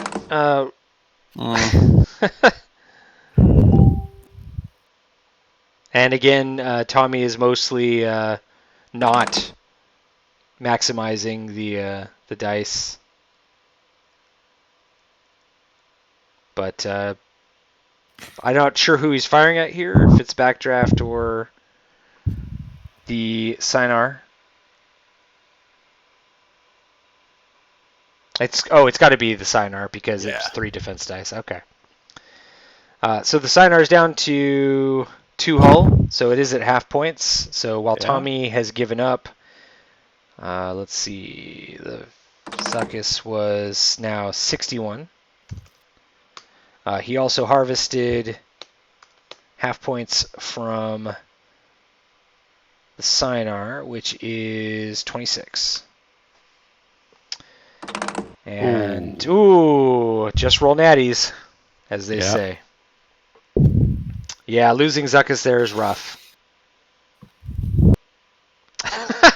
And now the Zeta Squadron ends up stressed again, and this does to an extent allow Forlom and backdraft to focus on. Sorry, Forlom and the Butterfly to focus potentially on backdraft, but not a really good way to clear the stress off the Butterfly's dial, where he is. It's still a very close game here. Yep. Although with the bendy barrel rolls, a 1 straight and a roll. Yeah, do you 1 straight and then roll to the left? Get a mark. Yeah, I mean it. I mean, here's what we know about Bobby. He's going to be desperately again trying to get his double shot off. That's just what Bobby does. So backdraft is going to do a 1 or a 2 bank or a hard turn here. Yep. That's just, I mean, we know that. And the other 2 ships are just not going to have arc this turn. So this is an opportunity for Tommy to straight wreck backdraft. And, honestly, maybe it's not a terrible time to do a one or a hard stop. I mean, I don't think I would, just because I don't want Backdraft to be able to turn the arc. So I think I would try to maybe just one bank Forlom and get another shot on the Sinar Janus and do the damage with potentially the butterfly. But what do you do here, Brandon? I would be really tempted to 4K Forlom. See, I thought about that too. I'd be afraid that I would accidentally hit the butterfly wherever it ends up, and then not actually turn around.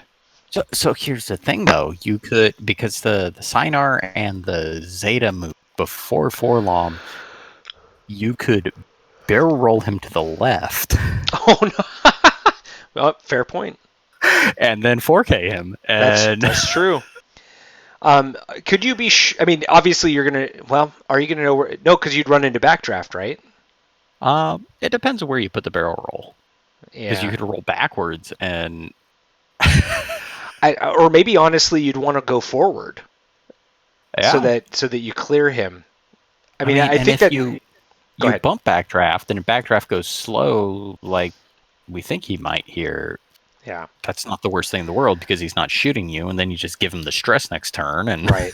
I mean, my prediction is that Bobby's going to 2 hard or 3 hard to the right. Yeah. With Backdraft and try to have the best of both worlds. And maybe thinking that Tommy would be tempted to do this hard stop. But I do like, actually, I mean, honestly, though, if that's the thing he tries to do, you could barrel roll to the left and bank to the right, one bank to the right, and, hope that you're going to still, catch Backdraft, with a block or something. I don't know. You could also barrel roll to the left and like hard turn to the left and just finish off one of the other guys, and expect that you're not going to take a shot. But oh gosh, barrel roll left in 2K. I just have this feeling that the Zeta Squadron is just going to get the hell out of Dodge and like do like a 4 or 5 forward. Yeah. I have a severe doubt that it's the 5th turn. Yeah, I think we're 6 or 7 at least. I feel like we're more like on 8 or 9 personally, but it's just a feeling. So, one way or the other, like the Zeta Squadron, and I wouldn't be surprised to see actually the Sinar do something like a 2 hard to the right, hoping to maybe get a shot on the Space Butterfly in some sense. Yeah.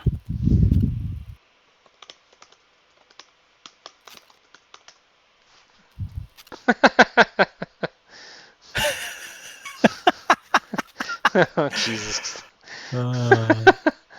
All right, so yeah, okay, so actually, not a huge shock. The Sinar is trying to get the hell out of Dodge and preserve points. So, not bad. I mean, he can come back in and get behind whoever he wants.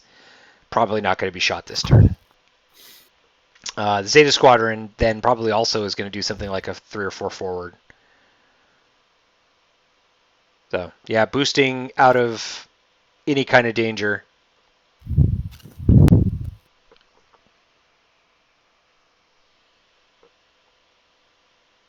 No reason to bother, linking it to a focus. Just keep your dial open for next turn. A 2 hard gets you right back into the fight next turn, depending on where everybody is. All right, 2 bank.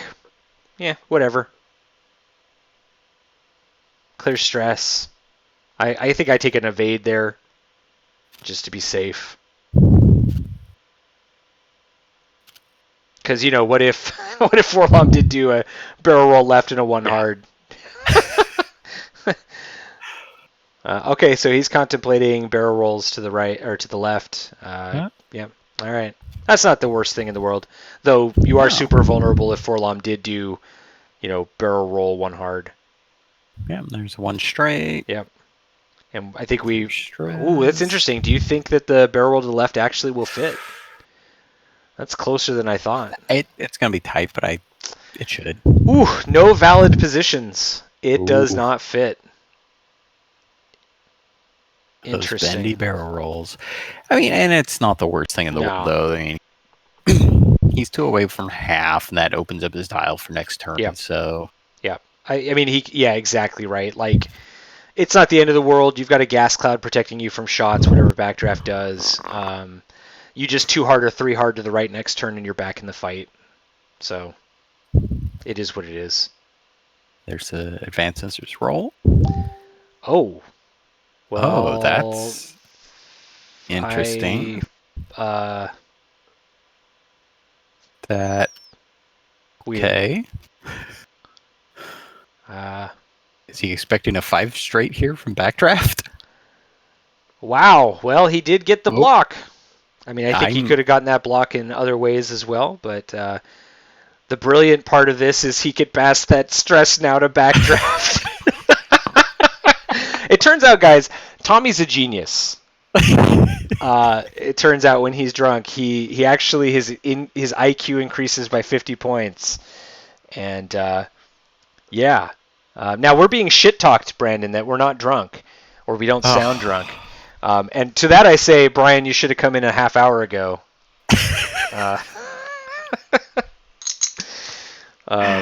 Hey, I am on my 3rd high ABV beer here, so there you go.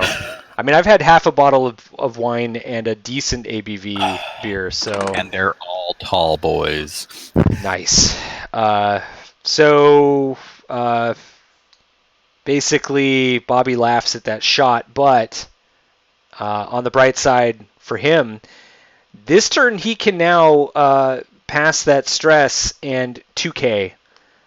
Yes. And backdraft can't just hard turn to get that butt shot. So actually, this is an interesting decision point here. So knowing the backdraft has to do a blue move to really be able to do stuff with its dial, probably a 2K is the wrong call, right? Because backdraft just 1 banks and will get a butt shot on you. Not if you roll to the right first. That's what I'm thinking here, right? If you're Forlom, do you instead do something cray-cray like barrel roll to the right and then do your K turn so that backdraft doesn't really have a lot of good options to get that sort of focus turret change or target lock turret change? Yeah, no, that is exactly what I would do here. Yeah. And there's no way backdraft can get a shot on Forlom next turn. Yeah, and the Space Butterfly, pretty straightforward, I think, at this point. You just 1 bank towards backdraft to provide supporting fire, right? Yep. Yeah. 1 bank focus. 1 bank focus, or I mean, you could even 1 bank target lock and probably be safe, right? I mean, I think for Tommy here, he still wants to try and preserve points, so focus is probably the better call. And as I talked about, folks, when we were commentating on Brandon's game versus Rick's last night, Brandon is a bit of a more safe, conservative, smarter player than I am. So Brandon preserves points where he can, whereas I'm like, fuck it, target lock. Let's do this. And I to this day, have lost many a game for spending a focus on defense, and then... It's funny, actually. Brandon, you and I have played a shit ton of games in a casual setting, and I think you probably just basically have wiped the floor with me when we play like just casual games. But I've been fortunate to maybe have the advantage on you when we end up face to face in tournament games. Yeah, it's like what we're 1-1 in tournament games, and that win I got was super close. Yeah. I think is it 1-1? Maybe I'm thinking. I thought I was maybe 2-1, but you're right. You might be right as well.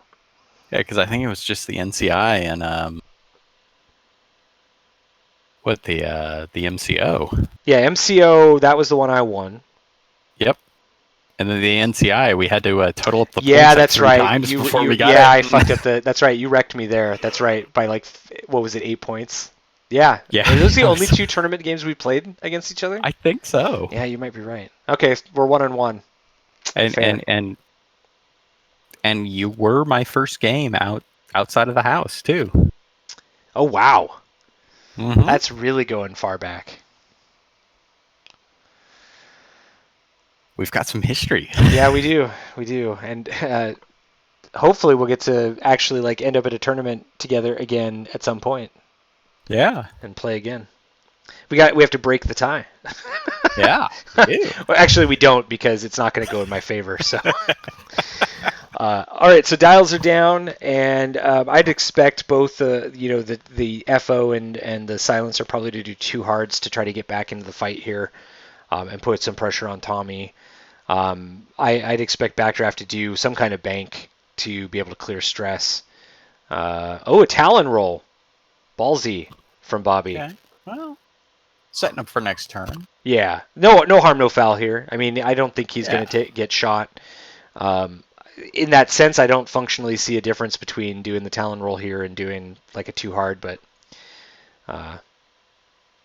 there's the 2 hard from the FO, no big shock there. And if the butterfly only does a 1 bank, then he's going to get maybe an obstructed shot on that butterfly. Not a terrible thing.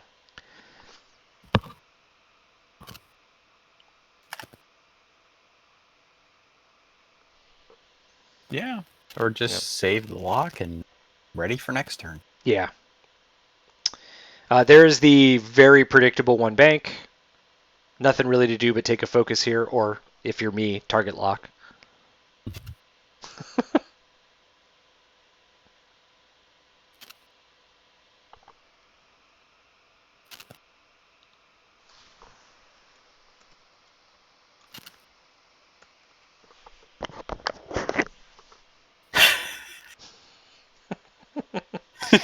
I'm just shit-talking our audience at the moment. It probably is me, actually. I can never be sure if my mic volume is preventing me from... a 4K.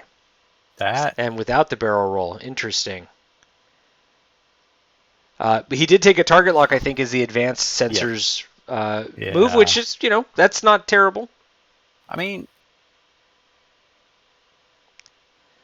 He does, he put space between him and Backdraft, right? So yeah,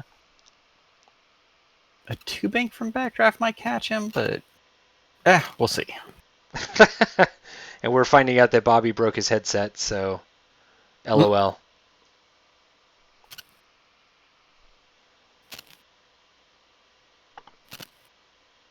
There is the 1 bank to the right that we kind of expected. Now, he's going to turn his arc. He's going to have his choice of shots, but I don't think it makes sense to fire at that range on Forlom, to be perfectly honest.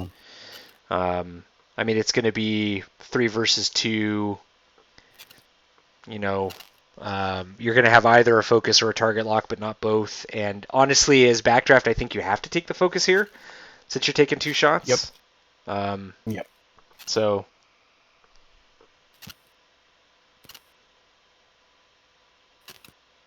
I don't think there's there's a focus, so that's probably the right call. Yeah, and I mean, he can't. And outside of insane variance here, he can't kill 4. Yeah, exactly. Best hope is to get half on the Viper, and that. I mean, even that's even that's a 3 versus 3. Oh, hey, wait a second. Tommy did the stupid thing that I would have done? He target locked. Yep. Oh. Tommy, come on, man. You know better than that. Don't do what Ben does. Don't do what Benny don't does. Do what Brandon does. Anyway, he's got his choice of targets here. I think you're right. I think you have to do the 3 versus 3 into the tokenless butterfly and hope for half points. Yeah. But you really don't want to spend this focus token either.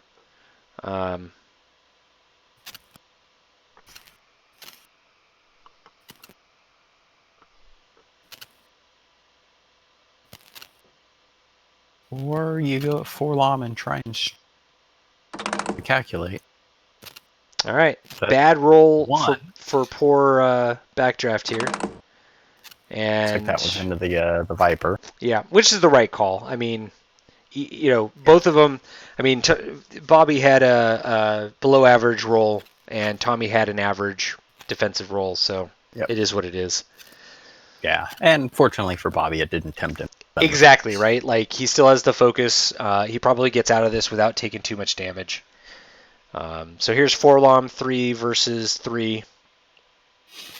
And fortunately for me, the Keyser is within arm's reach. So I think if I'm Tommy, I don't even bother spending the target lock here. I think I save the target lock for another day.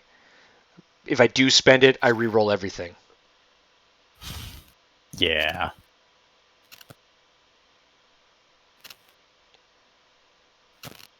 But I mean, Backdraft is going to probably have to keep moving away. And this, if you just keep the target lock and keep that pressure on him, then you encourage him to. Okay, well, Tommy's like, fuck that, and gets 3 hits. So, like I said, I'm an because idiot. It worked.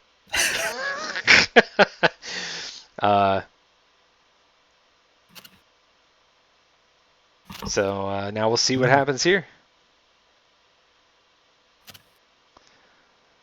Now I guess I'm sponsoring this myself because I'm drinking home. Nice. All right, so if you're Bobby, I mean, you spend this just to preserve your points, right? Yeah, you spend it. You preserve half points, and you avoid the damage you can now. Yeah, because you don't know what you're going to roll next, and of course the butterfly could whiff. So yeah. So Bobby's thinking hard about this. Does spend the focus, takes 2 damage, is not at half points.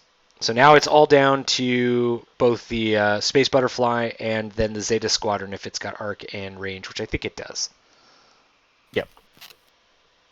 Yep. And looking ahead here too, Bobby's in a.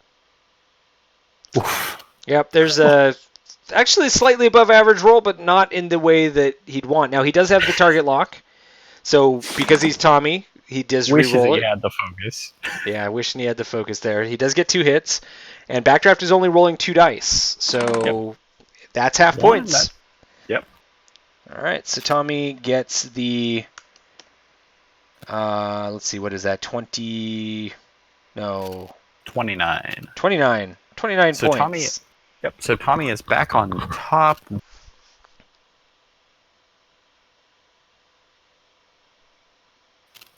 Oh, we lost you there, Brandon.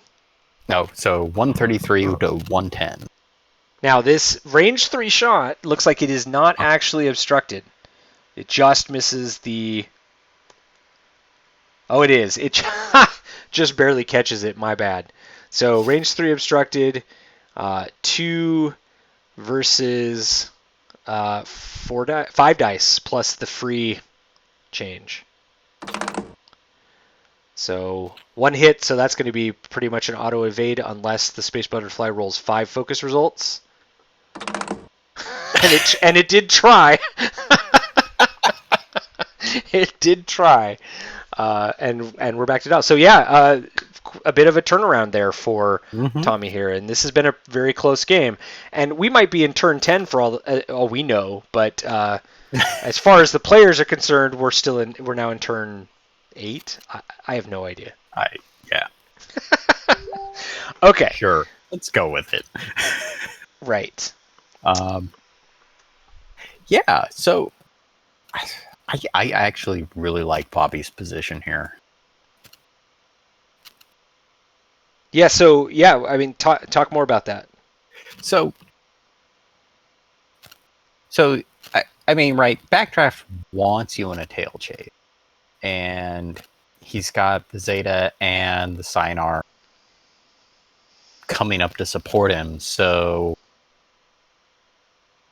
this next turn, I mean, it's going to be interesting because Bobby's got an opportunity here to swing this back in his favor. Yeah. Especially if he can get all 3 guns on Forlom and get him off, and Backdraft can survive. I mean, that thing can move. It's not the most maneuverable, but I mean, it's going to be up to Tommy to predict where Backdraft is going to try and catch him with a single arc on the Viper. if that plays out that way. And yeah, so this is going to be an interesting turn here, especially if Tommy doesn't go for the 2 support ships, and that gives Bobby a good chance to get them both into a position for this turn to set up blocks for next turn. Yeah. I think, here for Tommy, he might be tempted to go pretty fast with Forlom and maybe pursue backdraft with the butterfly, but that's going to be hard, right? Because backdraft moves after the butterfly. And here comes. Forlom, go ahead. Forlom is still stressed, so his dial is very limited. Yeah. And honestly, I don't know that going fast with Forlom is the right call anyway, because you don't really want to be shot by 3 different guns here if you're Forlom. No. Now, obviously, the Zeta Squadron is going to go around that gas cloud to the left, but the Sinar could go, either direction, really. Yep. I mean, it's not going to have a great angle if it does come on this side of the gas cloud because, the banks are kind of blocked by the Zeta Squadron, right? The Sinar has to go first. So I would expect the Sinar probably to do a 2-hard to the right and then a boost to try to get arc. The Zeta Squadron probably to do a 1 or 2 bank around that cloud, but could go as fast as a 3 bank to try to get a block on the Space Butterfly. Because as I recall, Bobby's moving first, right? Yes. Yeah. Yes. So I think if I'm Tommy, I think what I do here is I probably do like a. Oh man, I'm scared that a 2 bank to the right gets bumps backdraft, and yet. I think you have to go that direction so the Zeta Squadron doesn't get to take free shots on the butterfly. But go ahead. I think a 2 bank for the silencer is okay here. It might actually run into the Zeta. I think it does. That's what I'd be afraid of. And maybe it's not the end of the world for Bobby if it does, because you're still going to have a shot. You're just not going to have a mod. But I think I would prefer with the Sinar to do the 2-hard and then maybe like a boost focus to the left. And backdraft is a really interesting one. I think if I'm Bobby, I probably only do like a 1 forward with backdraft just to keep that really damaging butt gun on target. So absolutely, and that's always the hard part too. Line an SF or an RZ2 where you're trying enemy ships in your back arc. Then when you get into a tail chase like this, I mean, that's one of the nice things with the SF is you go so slowly. I mean, once you start peeling away from your opponent, it gets hard to guarantee you're going to get the shot. Yeah, so I guess I think what I do if I'm Tommy is I think I do a 1 bank left with Forlom. To open up the possibility next turn of doing like barrel roll hard turns and keep using the stress to my advantage, but also to keep the pressure on backdraft. Maybe the right call for the butterfly is like a right 1 bank and then the barrel roll to have arc on backdraft. Because I think what you really want to do if you are Tommy, I think you want to tempt backdraft to put dice into the butterfly to keep Forlom alive. And get shots on backdraft. Because go ahead. Yeah, because backdraft isn't going to be able to kill 4. I mean, you hope not. Certainly, right. It's going to take some insane variance to get Forlom off the table with 4 left, and probably 3v1. Yeah, and it really what Tommy needs to do here is manage range and have double calculates for defense on Forlom as many times as he can for the rest of the game. Mm-hmm. And that's why I think like a 1 bank probably is a better call than just the 1 forward, because that whole corner to the left of him is open for those barrel roll 1 hard, right? He won't be able to necessarily pass stress to anybody, and maybe that incentivizes him to try to get the butterfly near him so he can give the butterfly the stress instead. But regardless. It's kind of an uphill fight for Tommy even now, unless he can get backdraft off the board. Yeah. And for those of you listening, it is if you can't tell from the stream, it is a short break. One of our players probably had to go pee after all the booze they've been drinking. So we did advertise this as not only were the players and the streamers drunk, but I think that at least for me, the booze has worn off a bit. So apologies to everybody who was hoping to hear me make more of a fool of myself than I usually do. Brandon, though, on the other hand, is drinking as much as he can. So, and despite that, is still way smarter about this game than I am. So, it's really kind of pisses me off, I have to say. Sorry, Ben. It's not your fault, Brandon. It's my fault. So here we are. What is the point total, Brandon, at the moment, just for folks? 133 to 110 in favor of Tommy. Yeah. Yeah, so Tommy's got half points or more on everything that Bobby's got on the board, and to his credit, the space butterfly, the freaking generic space butterfly, is undamaged, and that's really his buffer here. Not to say that that's what he wants to keep having be his buffer, because it's probably time to make the butterfly a tempting target. Okay, so Tommy and Bobby are back, and now we'll see what they chose to do. So the Sayonara will have to move first.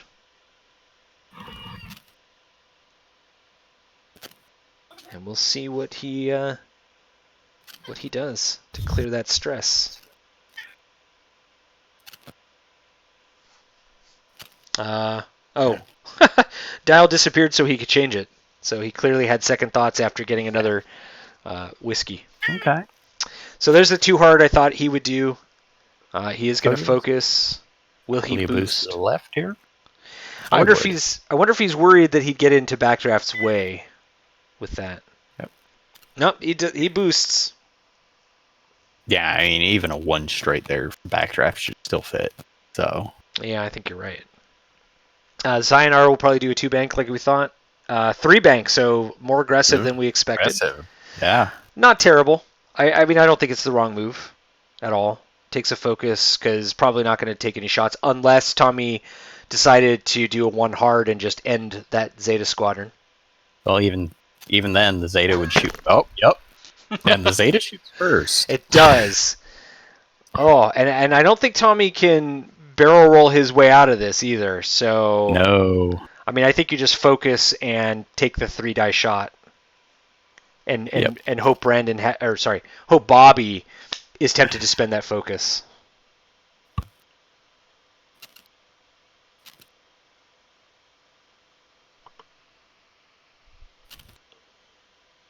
I mean, I guess he could barrel roll maybe left and back. I mean, and it's... And that might... Yeah. Sorry. I don't think it gets him out of range 1, though. And that is going to be a fully modded shot going into the Viper. Oh, fair. Right, that Zeta Squadron does have the... Yeah. Yeah. So really it's about who he wants to do damage to. So he takes the focus... Yeah, I think that's the right call there because half of the Zeta is still less than, it's still less than half of the. So the Forlom, interestingly, does take the target lock on that Zeta. Obviously, he's going to try to take the Zeta off the board before it fires. And if that was Tommy's plan, I don't see why you don't just barrel roll. Okay, Sagnor's Loop. Interesting. Yeah, I'm not a fan of that move. No, I just would have done the 1 straight there and taken a focus. Yeah. I mean, you're fairly safe, but you're taking an unmodded shot, and well, the dice might bail him out here, so we'll see. Well, he's only throwing 2 because his turret's to the back. True. Yeah, but that's when they roll a hit crit, so it's fine. It's fine. It's going to be fine for Bobby. Yeah, I mean, this is something I've noted in Bobby's games up to this point is he doesn't maximize that back arc as much as I would playing Backdraft. I'll be honest. Now, Backdraft does have primed thrusters, so he did use that to barrel roll. Okay. I think that gets him a range 2, maybe, on Forlom? Yeah, I think that is range 2. Yep. Yeah. So he's going to be throwing 2 versus 1. And Forlom has no defensive mods here. So, yeah, that should come out in his favor. Yeah, I think you do that and hope that the Signar finish Forlom off. So he'll get a chance at a hit here at range 2. Forlom's green dice have not been good so far and continues to be that way. And Forlom takes that damage. It was paint. True. But he took the target lock to try to kill the Zeta. So, and again, I feel like if you're going to do that, if you know you're going to do that, then you just go ahead and do barrel roll the butterfly. But, Tommy's pretty drunk at the moment, so. So here is Forlom's shot with no mods. Well, he does have the target lock. This means he's going to roll 3 hits here.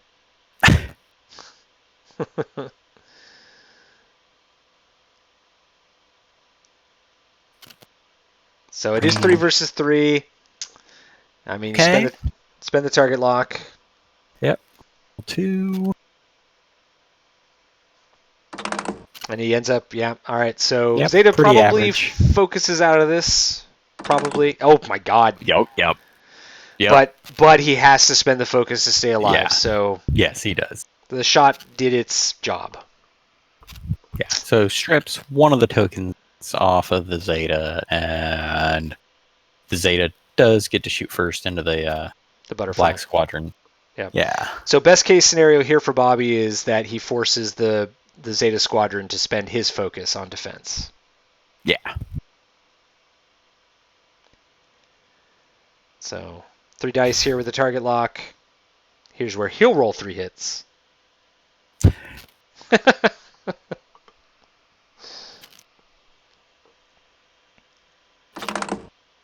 Almost. Yeah. So spend the target lock to re-roll that third. 50-50 chance it's going to do, another damage. So pretty good chance he gets to half points here. Ooh. Oh. Best case scenario. Yeah. Wow. Wow. Oh, no. Yeah, that's brutal. So Zeta Squadron, not Zeta Squadron. The Black Sun Enforcer is going to take a crit here, whatever Tommy chooses to do. Might be at half points, no matter what Tommy chooses to do. Spends the focus. He is. Yeah. Takes a shield and a crit. I mean, you're giving up half points either way. I think the right move there is to. No, I mean, not necessarily, right? Like, if it's just hit crit, you don't necessarily. As long as the crit's not a direct hit, he's still above half points. No, because he had already lost a shield. Really? He just reduced it to 0. Yeah, he was down. He was. Maybe we missed it at some point. You're right. I'm thinking those guys have 2 shields. Oh, right. He's got Virago. Oh, yeah, he does. So yeah, that is. But it is half points then. And and now yeah. Rough. So that's why because you're giving up half either way. So you take your because that would have killed the Zeta. Yep. Welp, the dice giveth and the dice taketh away. Yep. Oof, and now here's where pain could really happen. 3 versus 2. I mean, oh no. That's just brutal.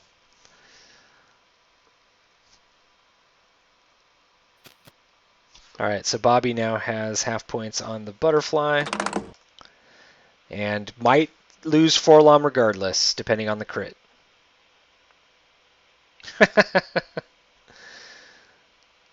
Blinded Pilot. Yikes. Not great either. Not great. Not terrible. Yeah. All right, so half the Black Sun Enforcer is somehow it's a 4-point game. 27 points. So it's 137 to 133 in favor of Bobby now. In favor of Bobby, yeah. All right. Oh man. All right. Well, we're at allegedly turn 9, but probably more like turn 11. Who fucking knows? Drunk people playing X-wing, man. Wow.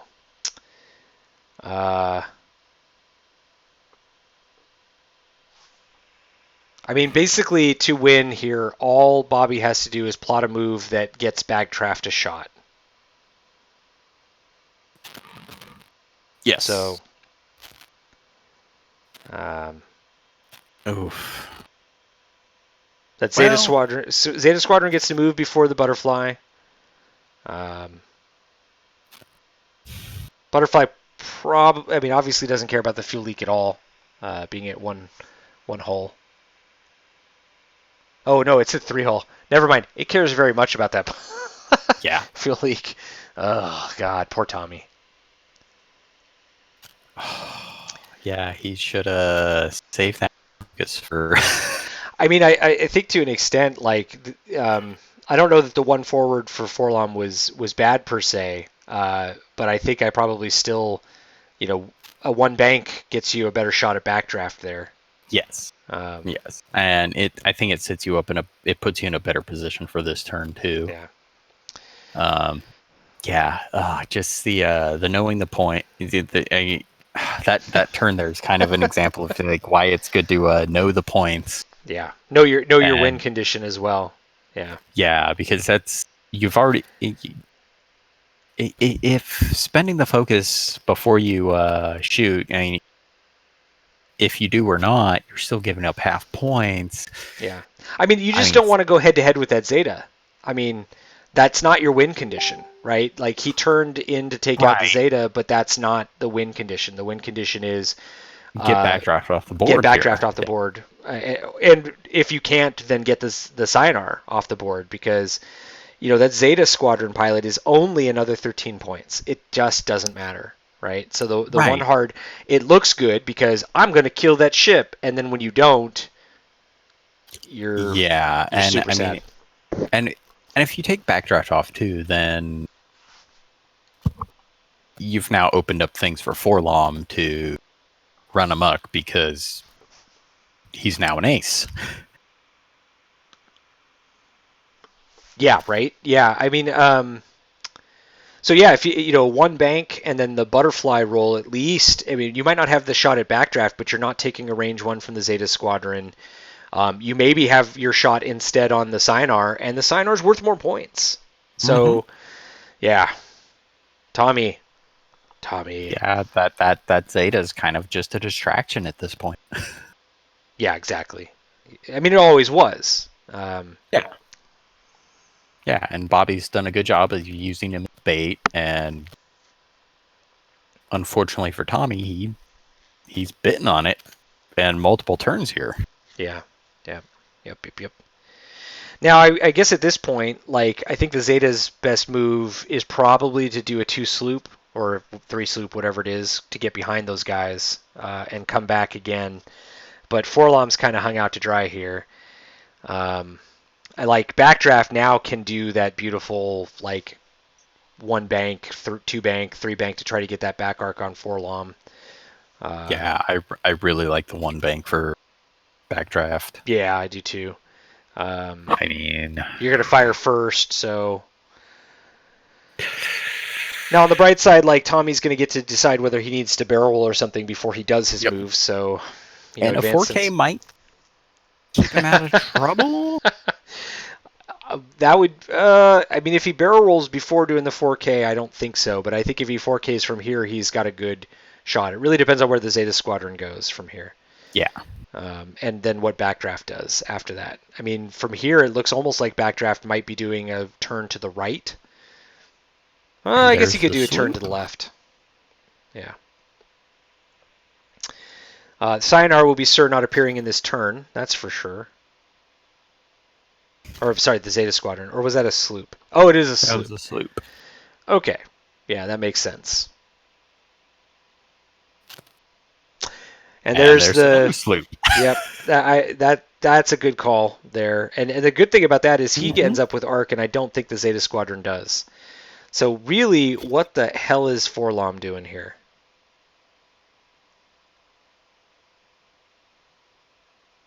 Yeah.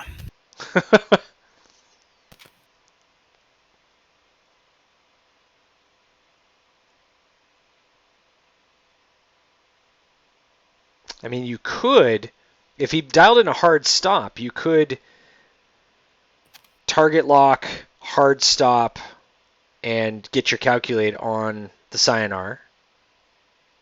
But I wouldn't have advocated for that ahead of these moves that Bobby made, so it's hard to say that Tommy would have predicted these positions. And Tommy's thinking pretty hard about whatever he dialed in here. And honestly, actually, maybe a barrel roll hard stop is actually pretty good. I don't know. Yeah, because it at least gets you out of the Synar's arc, and depending on what Backdraft does, maybe keeps Forlom safe. Yeah, because Backdraft...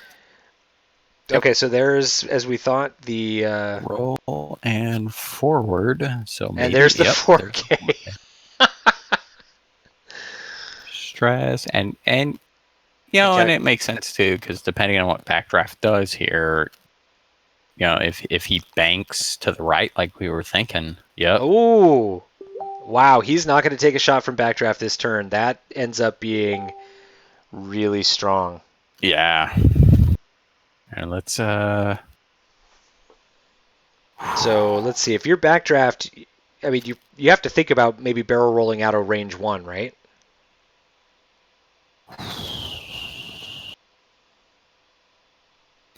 Well, Forlom can't mod his dice because he's blinded. So, I mean, maybe you just evade here. Yeah, it's fair. Because on an average roll, the evade should keep Backdraft from taking any damage. And it would be 4 versus 3, and you'd expect 2 hits and 1 evade and a focus, I guess, on defense. Or just 1 evade naturally, and then with the evade, Yeah. So you probably are better off with the evade. Bobby takes the focus, though, because Bobby is a man's man. Now, actually here, do you fire at Backdraft, who's already at half points, or do you try to get the 2 points off of the Scion? I mean, it's 4 versus... 4v2 into Backdraft, 4v3 that's the right call. Scion. Yeah. Oh, but... Well... Yeah, I think you go into Backdraft. Yeah. 4 versus 2 mathematically is the right call when you have no mods. Yeah. Oh, well. You do that, and... So definitely at least 1 damage going through on Backdraft. And there's where that evade would have really helped. Yeah. So now this puts the butterfly in an interesting position. Because it's, 3 versus 3 at range 2, or 3 versus 3 at range 3 on those 2. Well, first we're going to see if Forlom dies here. Oh, yeah, there's 2 versus 1. Wow. 1. Just right. 1. He needs paint. He gets the natty evade. Oh, this game has been so good.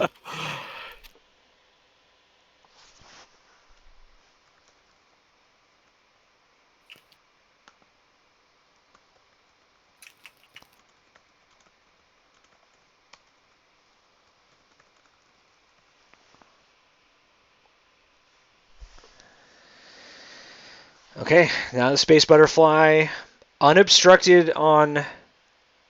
Oh, they're both range 3, so you have to fire at Backdraft, right? 3 versus 3 versus 3 versus 4. Yeah. With the auto evade, yeah. Ooh, that's a good roll. Yeah, Backdraft needs 2 paint. Gets it. Yep. Survives. to face another game. Now, who do you stress? It doesn't really help to stress backdraft, right? No, Well, it kind of does because it limits what backdraft's options are here. The Sinar, I think, is going to do a hard turn into the Viper. Either way. Yeah. Well, I feel like.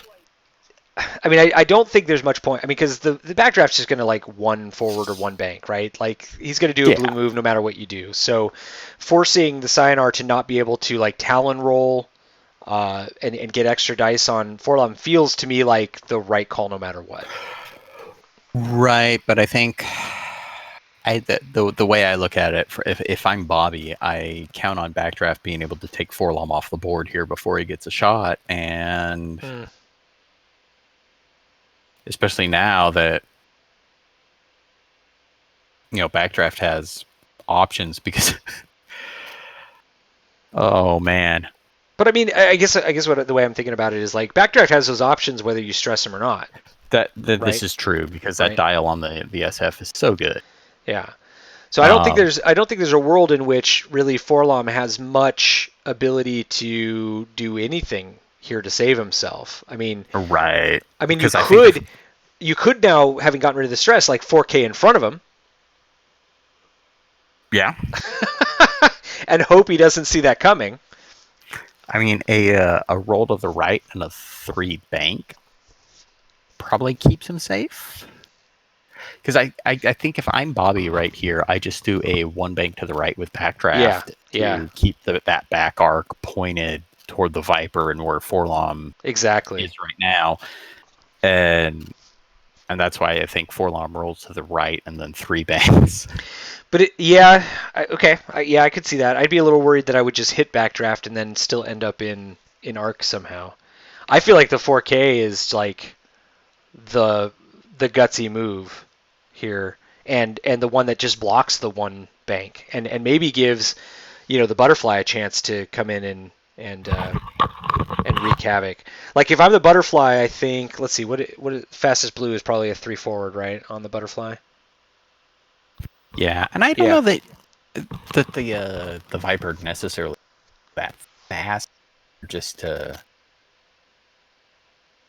he doesn't want to get blocked because Bobby is moving first, and going slower does give him more options for the butterfly. Yeah. Well, I'm just thinking about like Bobby's win condition is still get backdraft off the board.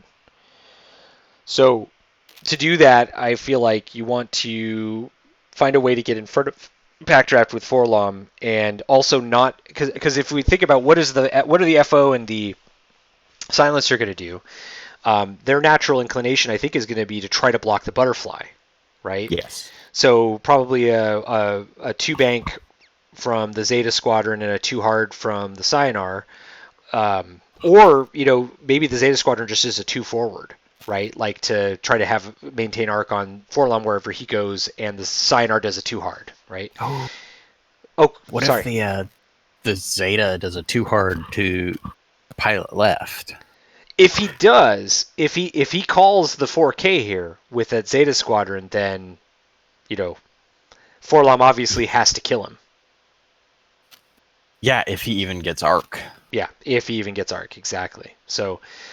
I think that's if I were Bobby, that's the move I would be thinking about is the Zeta Squadron to the left, the Cyanar to the right, and backdraft probably the 1 bank, but backdraft could also do the 2 hard to the left, expecting a 4K, a double tap, and the game's over. So yeah. This is going to be a fascinating turn. All the dials are down.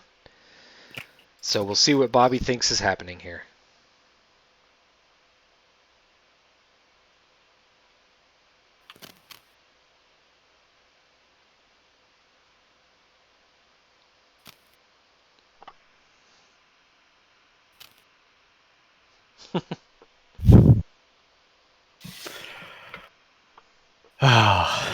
Yeah, that's the problem with Tommy's list here for a drinking game is that How do you tell what's a bad move?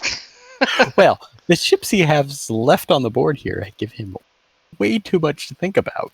Yeah, that's true. That's true. So there's the 2 hard we expected from the Cyanar, and this is why I was thinking maybe like a 3 forward for the butterfly would be good, because if you do that, you're not getting shot on that. Zeta Squadron is going all in on this, and I would expect probably a barrel roll to the left. Nope, just a focus. Yeah, so if the butterfly does like a 3 forward, he is scot-free on backdraft here. But there's more of a kind of a conservative move, but we'll get to shoot before the Cyanar, so that's not the worst thing in the world. Yeah, you take the focus and... Yep. He's going to take the target lock, though, because he's Tommy. Yeah.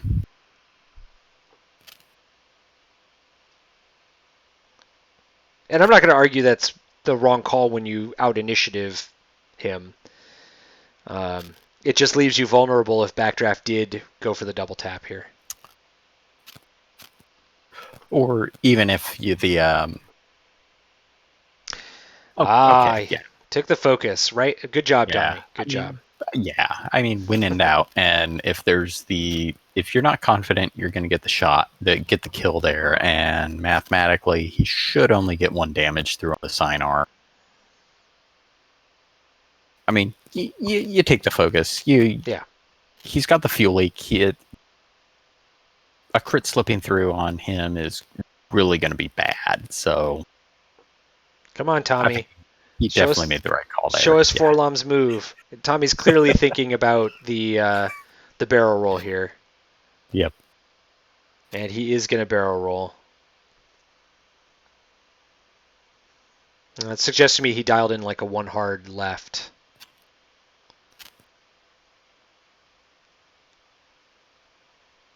Oh, okay. Did do the 4K. I don't think he needed to do that barrel roll, but... Well, the thing I like about the barrel roll is and if backdraft goes straight, Forlom is safe. Yeah. But if backdraft banks, Forlom is very dead. Oh. There's the right bank. That's what I think you block pretty well if you just did the 4K from where you were. Yeah. And man, that is close. I think he has arc on Forlom here. No, I don't think he does. You don't think so? I don't think so. It is so close.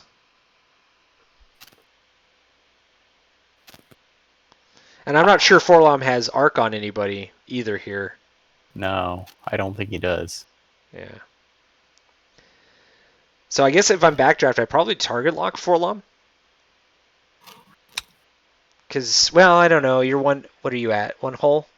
You don't want to get taken off the board by the butterfly.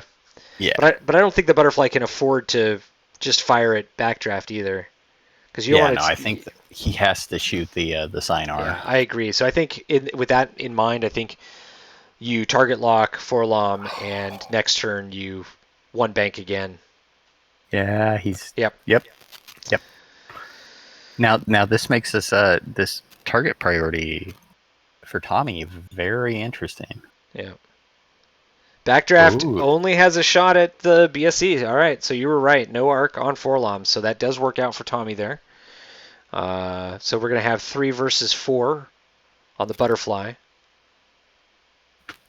And he really wants to make him spend that focus on the attack. And that's one way to do that. That'll do it. God, just roll natties. Oh, he's got to spend that focus. Yeah, that sucks. You don't want to have to spend it just to save the crit, but... And with the fuel leak, you have to. Yep, exactly. So now he's got to roll a really nice roll with 4 dice here on the Cyanar, or this is Sayonara. Okay, are you thinking about firing a backdraft? Yeah, I think at this point, 3-on-3 naked dice, you shoot backdraft. Oh. I think that's... Yeah. Because you only need 1 more to kill backdraft. Oh, God, that hurts so bad, though. I mean, the average roll is a hit and an evade. Right, but right? yeah. I mean, it's better odds than shooting the sidearm. It is. Yeah. Okay. I don't disagree. It's gonna hurt so bad if he doesn't. Oh, 2 hits. There's 2. Oh, is Bobby gonna natty out of this? Oh, he doesn't. Nope. Backdraft is down. Down goes backdraft. Down goes backdraft. Of course, that's only an additional 26 points, 28 points. I don't know. 57 total now for that. Oh wow. Yeah. I think that's the biggest lead we've had of the game at 161 to 137. Well, don't get too crazy yet because there's shots going back into this poor space butterfly who has a fuel leak. Oh man, this game has been a fun one to get to cover. All right, so 4 versus 3 with a focus, and Bobby's red dice have been pretty hot tonight.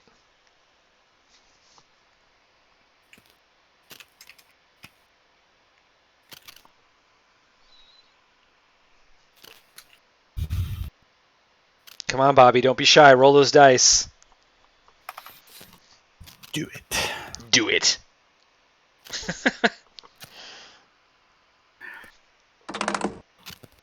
Oh, hit crit. Well, the crit's gonna. Oh, right. He had a focus. Yep, that's probably a dead butterfly here. Crit is going through. Yep. Yeah, that's a dead butterfly no matter what. Yep. So, woof. Well, there goes the points again. And so we go from our biggest lead of the night to our narrowest lead of the night. It is now 163 to 161. And who is the lead? Bobby? Bobby. Yeah. All right. So Forlom, limping along on one hull, has to take out one of these ships without taking damage. Yeah. And the upside for him is the Cyanar Janus has to move before the Zeta Squadron. So he's going to have a relatively constrained set of moves to keep the bad guy, the Cyanar Janus alive. Yeah, but I think because Forlom is stressed here, so he doesn't have a lot of good options that dial.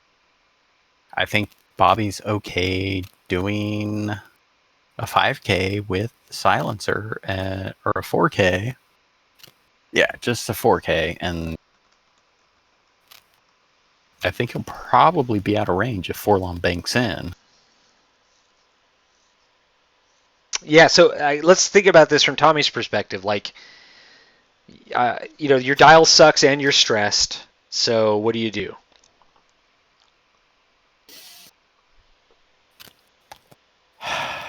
I mean, you can't really ever let Bobby get both these guns on you in a single turn. Right. And I don't think, with where they are right now going through those clouds, I don't think they will. At least not this turn. Yeah.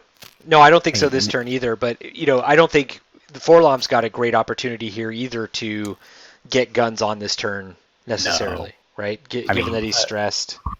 So for Forlom, assuming that Bobby just starts K-turning here to come right back through that lane and go after Forlom, I think Forlom, if he just does the 2 straight and then barrel rolls to pilot left, that gives him some pretty good options for the following turn.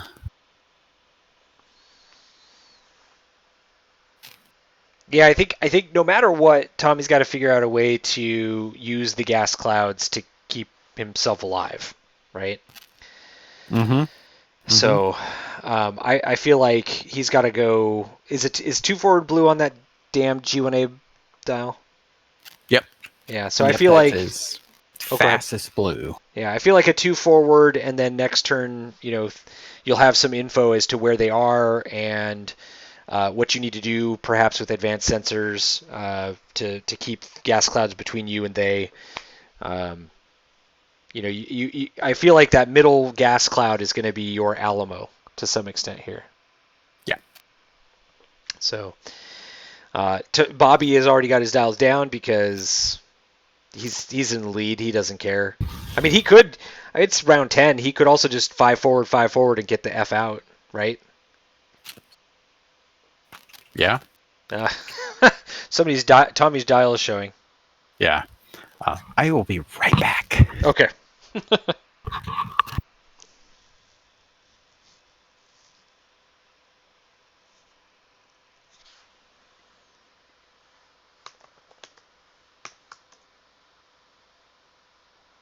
Oh.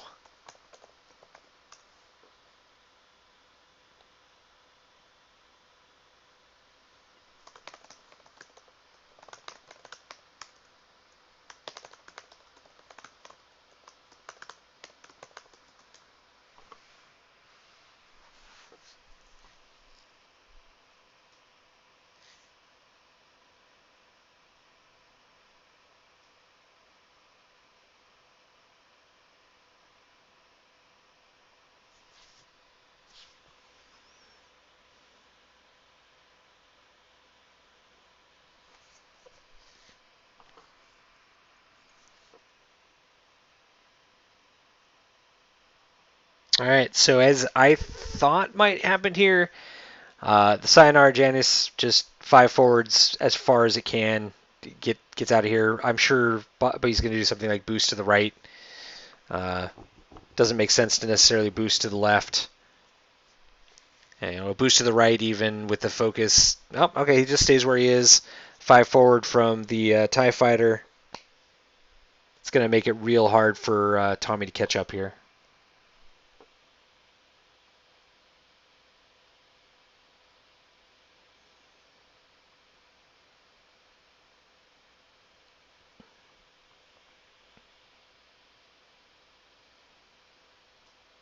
So we'll see what Tommy did. I mean, he could one bank to the right and at least maintain sort of directional chances at Bobby's ships, but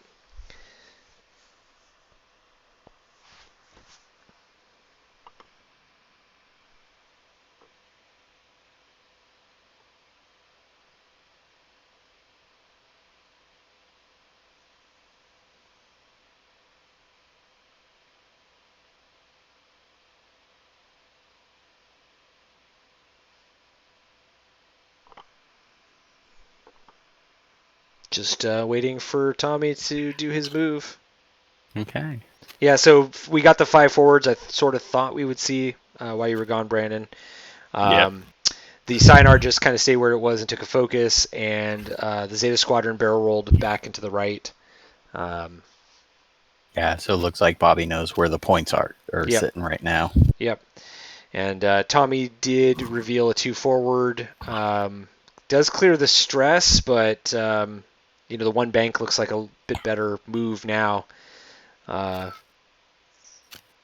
Thinking about the points, which I was not really thinking about when I said 2 forward and use the gas cloud, because Bobby could just get the F out and the game's over in 2 turns. Yeah, but I mean, roll to pilot right and back gives him options for next turn. Well, do you think maybe he just barrel rolls to the right here and sees if he gets? Nope. Okay, we already have cleanup, so Bobby's like, yeah, I already thought about this. I've got my dials down.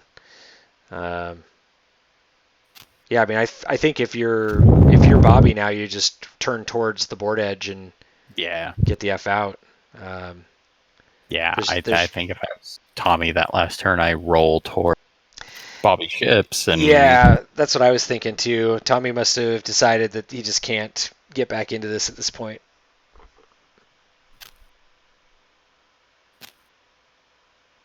Which is not, necessarily true, but I understand. Yeah, I mean, he just needs to take one of those ships off the board without dying, and yeah.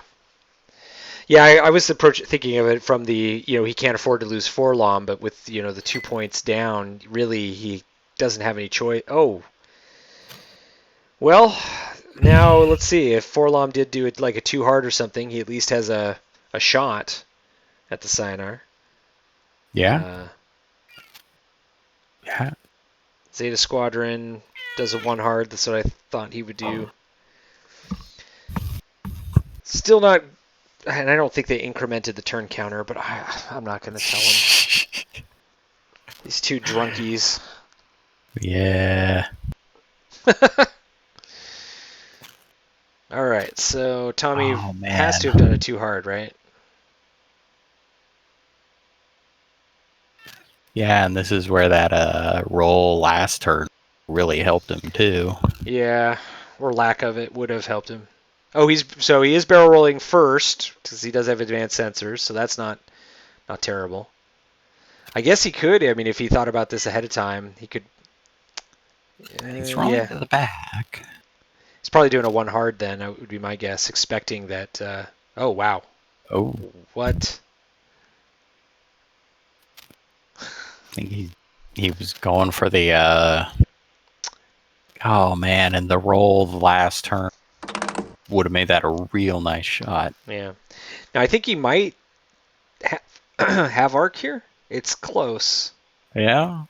Yeah, he should. It'll be a range 3 shot, and he does have a calculate, so he might get 1 through. But you know what? He fixed that blinded pilot, I think, maybe last turn.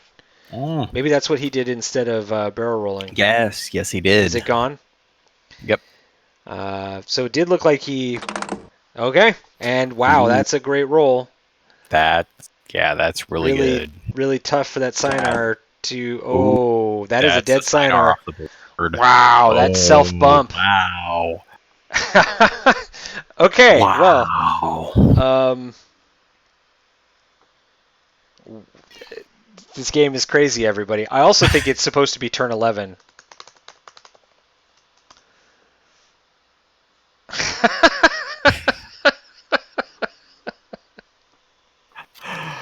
Oh, wow. Okay, that was 11, so we are heading into the final turn here, and Tommy just pulled ahead.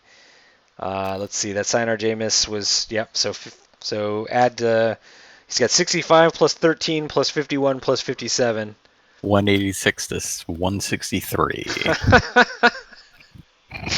I have to say, like we've had some really janky games that we've casted here. This might be the dumbest game that we've casted, and one would have expected that, given, as we said, this was everybody was going to be drunk here. So I guess at this point, knowing that it's the last turn, I guess I should ask.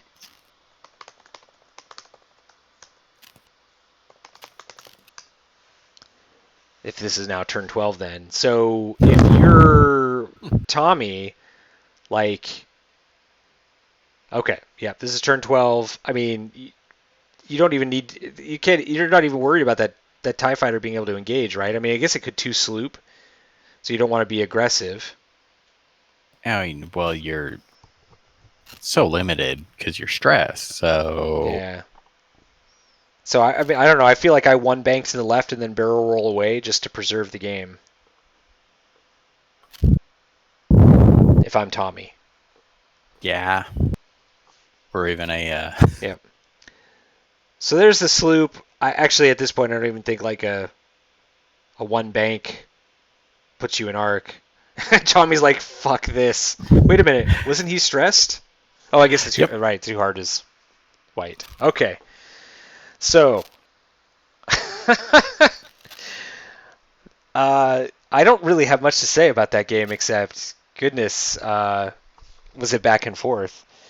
What's your takeaway on this one, Brandon? I mean, the biggest lead in this game was like a 20-point lead. This was super close all the way through. that 20-point lead became like a flip-flopped over to like a 3-point lead the other direction, and now back to a 20-point lead again, just here at the end. So shall we go say hi to them? Let's zoom ahead. All right, let's do this. All right. So hello there. Well, greetings. Oh. So I want to first of all I want to say thank you guys for the dumbest game we've watched in the entire tournament so far. I'm not sure. I don't believe this is the dumbest game we've watched. I didn't fly. This has got to be Vader. the. I didn't fly a Vader off the board into a final salvo. Okay. Fair. I mean that is fair for varied sort of levels of dumb. So yeah, that was a pretty entertaining back and forth game when all was said and done. I don't think either Brandon or I expected Tommy to be able to pull that one back. I thought I was safe, and I'm like, No. oh, I'll run away. Wrong. And he ran No. straight into the ZSP. Wrong. Whoa. Yeah, we Hello. were actually surprised. We didn't realize what you did was fixing the blinded pilot why you didn't do the barrel roll like 2 turns ago towards the gas cloud, Tommy? Correct. Okay. Yes. Okay, so yeah, we couldn't figure out why you didn't take that opportunity to do that until we realized, oh shit, that blinded pilot's gone. All right, that makes a lot of sense. And then of course, it did make the difference because you had to spend the calculate on that attack to defeat the Sinar Janus. That was brutal. That was brutal. I mean, this game was kind of brutal. Yeah. Just in the sense that Hot dice to cold dice to trading shots to, hey, we're in a bad position. Fuck it, let's do it. Yeah. If this was a boxing match, this is literally me and Bobby standing into the middle of the ring going, punch me. Pretty much. Yeah. So this is a Russian slapping contest. So I want to kind of go all the way back to the beginning of the game, and so at the very beginning, Bobby, you put down your one initiative guy, and then Tommy was like, "Fuck you," and put down his 12-point proton bomb right across from you, and then you were like, "Oh yeah, well fuck you," and put the rest of your list there. Let's joust. My first thought was let's joust the proton bomb and say fuck you. And so as you guys moved towards each other, and we weren't sure whether like that one round where the moving proton bomb was just out of arc, Brandon and I were like, okay, what does Tommy do here to keep from taking 3 shots? And we were thinking you would like 3 bank towards the board edge and barrel roll in potentially to like block backdraft. And instead you were just like, nope, I'm gonna 1 bank and take all those shots. So what was your thought process there? The thought process was, okay, Make if I do commentators drink on bad decisions. yes. True. Originally, I was planning to do a 2 bank in the same direction and barrel roll out of arc and then stop. And for some reason, I thought a 1 was fine. It was obviously not fine. It was not fine. But it was only 12 points, so who cares? Yes. Yeah, it was going one way or the other. If it does something, that's bonus points. Yeah. So, Bobby, you got those 12 points off the board pretty fast, and then you also lost half points on the Zeta when Forlom went after him pretty much right there. Or pretty close to that. So, what was your goal going into this match against 2 G1As and a ticking time bomb and a space butterfly with an extra shield? So my initial concept on this was let's get the ticking time bomb and get those crits into my ships gone. Not that they were crits because everything had shields, but I'm like, oh, let's kill something. This is fun. And I'm playing catch up on the drinking game because y'all started early, so I had to play catch up. I am on my 5th glass of scotch, and bad decisions are fun. Tommy, what was your approach once like 3 of his ships were very, very far away from your G1As? I don't know. I was a bottle of sake and 2 beers in. That is the right answer. So you understand why we say this is the dumbest game we've ever streamed, yeah, completely. right? Yeah. Well, But wait, at that point, as dumb as it was, were they bad decisions? No. I mean, I would question that one bank from the ticking time bomb, but and a few other things. But it's Jank Tank, right? What separates Exactly. a bad decision from? Oh yeah, that makes sense because these ships are terrible. Exactly. No, I felt like at that point I was essentially just trying to remove the ZSP, which is still on the board. Oh yeah. Actually, to speak of that, actually that was the one place where we thought that you had maybe succumbed to the alcohol, was in forgetting that who gives a fuck about those 13 points. You need to go after Backdraft. I was counting on the ZSP to die to get that barrel roll on Avenger, and then ZSP rolled natties and said, "No, fuck you. You don't get an action." True. So yeah, we were actually talking about it. It felt like that was where the game had shifted back to Bobby, and it was Bobby's game to lose. And it turned out it was Bobby's game to lose. When you roll that many blanks and natties when you don't need them. Was that you one-hearted right into the face of the Zeta Squadron, and it was double modded, and that was we were thinking you would have one banked towards Backdraft and then maybe done a curly barrel roll over. And had Arc on, at that point you have Arc on the Sayonara or maybe Backdraft, who, by the way, Tommy, I'm going to remind you, are worth more than 13 points. True. so it ended up not mattering, though, because Bobby's dice suck. So and he... during, so during that turn, Bobby and I were actually with the Star Driver, we're like, does that forward barrel roll to the left fit? And that was my original thought, without taking into account where anything else is, which was a mistake. Right. That was the other thing we were talking about, is like, since you then moved Forlom one forward and target locked the ZSP, we were like, then you should have just gone ahead and tried the barrel roll, because you're trying to kill the ZSP with Forlom. So it sounds like you guys weren't sure you would make that barrel roll, and so you went with the focus. Yeah, went with the focus, and I think I don't remember if it saved him. I think it saved him a couple damage. I don't remember at this point, but you can go back and watch. Yeah.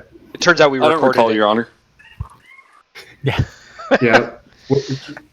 Where the game got, like, where I thought I definitely lost the game was when I did a one straight a couple turns later, and the Star Viper ended up too far away to boost out of the Signer Jameson Engineer's range one shot. Yes. But then, I mean, he was able to remove Backdrafts, but a two straight probably would have been fine. A two straight would have been much better. Yeah, that was funny because very good range 2 and range 3 shots that should not have done as much damage, and they did. Yeah. That was really actually funny for us, because when you killed Backdraft, that opened up the biggest lead of the game. That was like a 20-point lead, and it lasted exactly one initiative, and went right back to a 3-point lead for Bobby. And we were discussing points pretty regularly through this match. Like, where am I at? Wait, where are you at? So that was going to be my question, was if you guys realized how close this was through the entire game. Oh yeah, we were openly discussing points. So how were you doing that while drunk? Spreadsheets. Honestly, I kept pulling up. Let's do a plug here. We were pulling up Launch Bay Next regularly on my phone. Yeah, go donate. By the way, anybody who's not an MC that doesn't donate, go donate. All right. Yeah, I had Yazdi's open on mine. Using the spreadsheet I made you guys? Wait, wait, hold on, back up. Brandon, I'm computer illiterate. The fact that I know how to play on Vassal is exceptionally above average for me. And it's all thanks to coronavirus that you know how to play on Vassal. True. And Additionally, I do not have Microsoft Office on any of my machines. Yeah. But you can still open What it. is Microsoft Office? Is that an Apple product? Yeah, my problem is, and I'll have to figure this out, Brandon, since you made that for us, is that the machine that I can run Excel on is also the one I'm streaming on, so I can't open Excel and do the number crunching on there. My shitty Chromebook is the one that I'm kind of monitoring the stream on. All right, I'll move it to To be Sheets. fair, Oh, thank you. Yes, the- if you move it to Sheets, I will be able to use it, and that would be awesome. So you should have seen the look I just got from my wife, who is a Cupertino native, about Microsoft on Apple. Like, are you fucking retarded? you can let her know I use Microsoft Office on my PowerBook. Is that what they're called? Yeah, my MacBook Pro. Yeah. Your MacBook. Oh, there we go. That's the right answer. Yeah. I know that word. Yeah.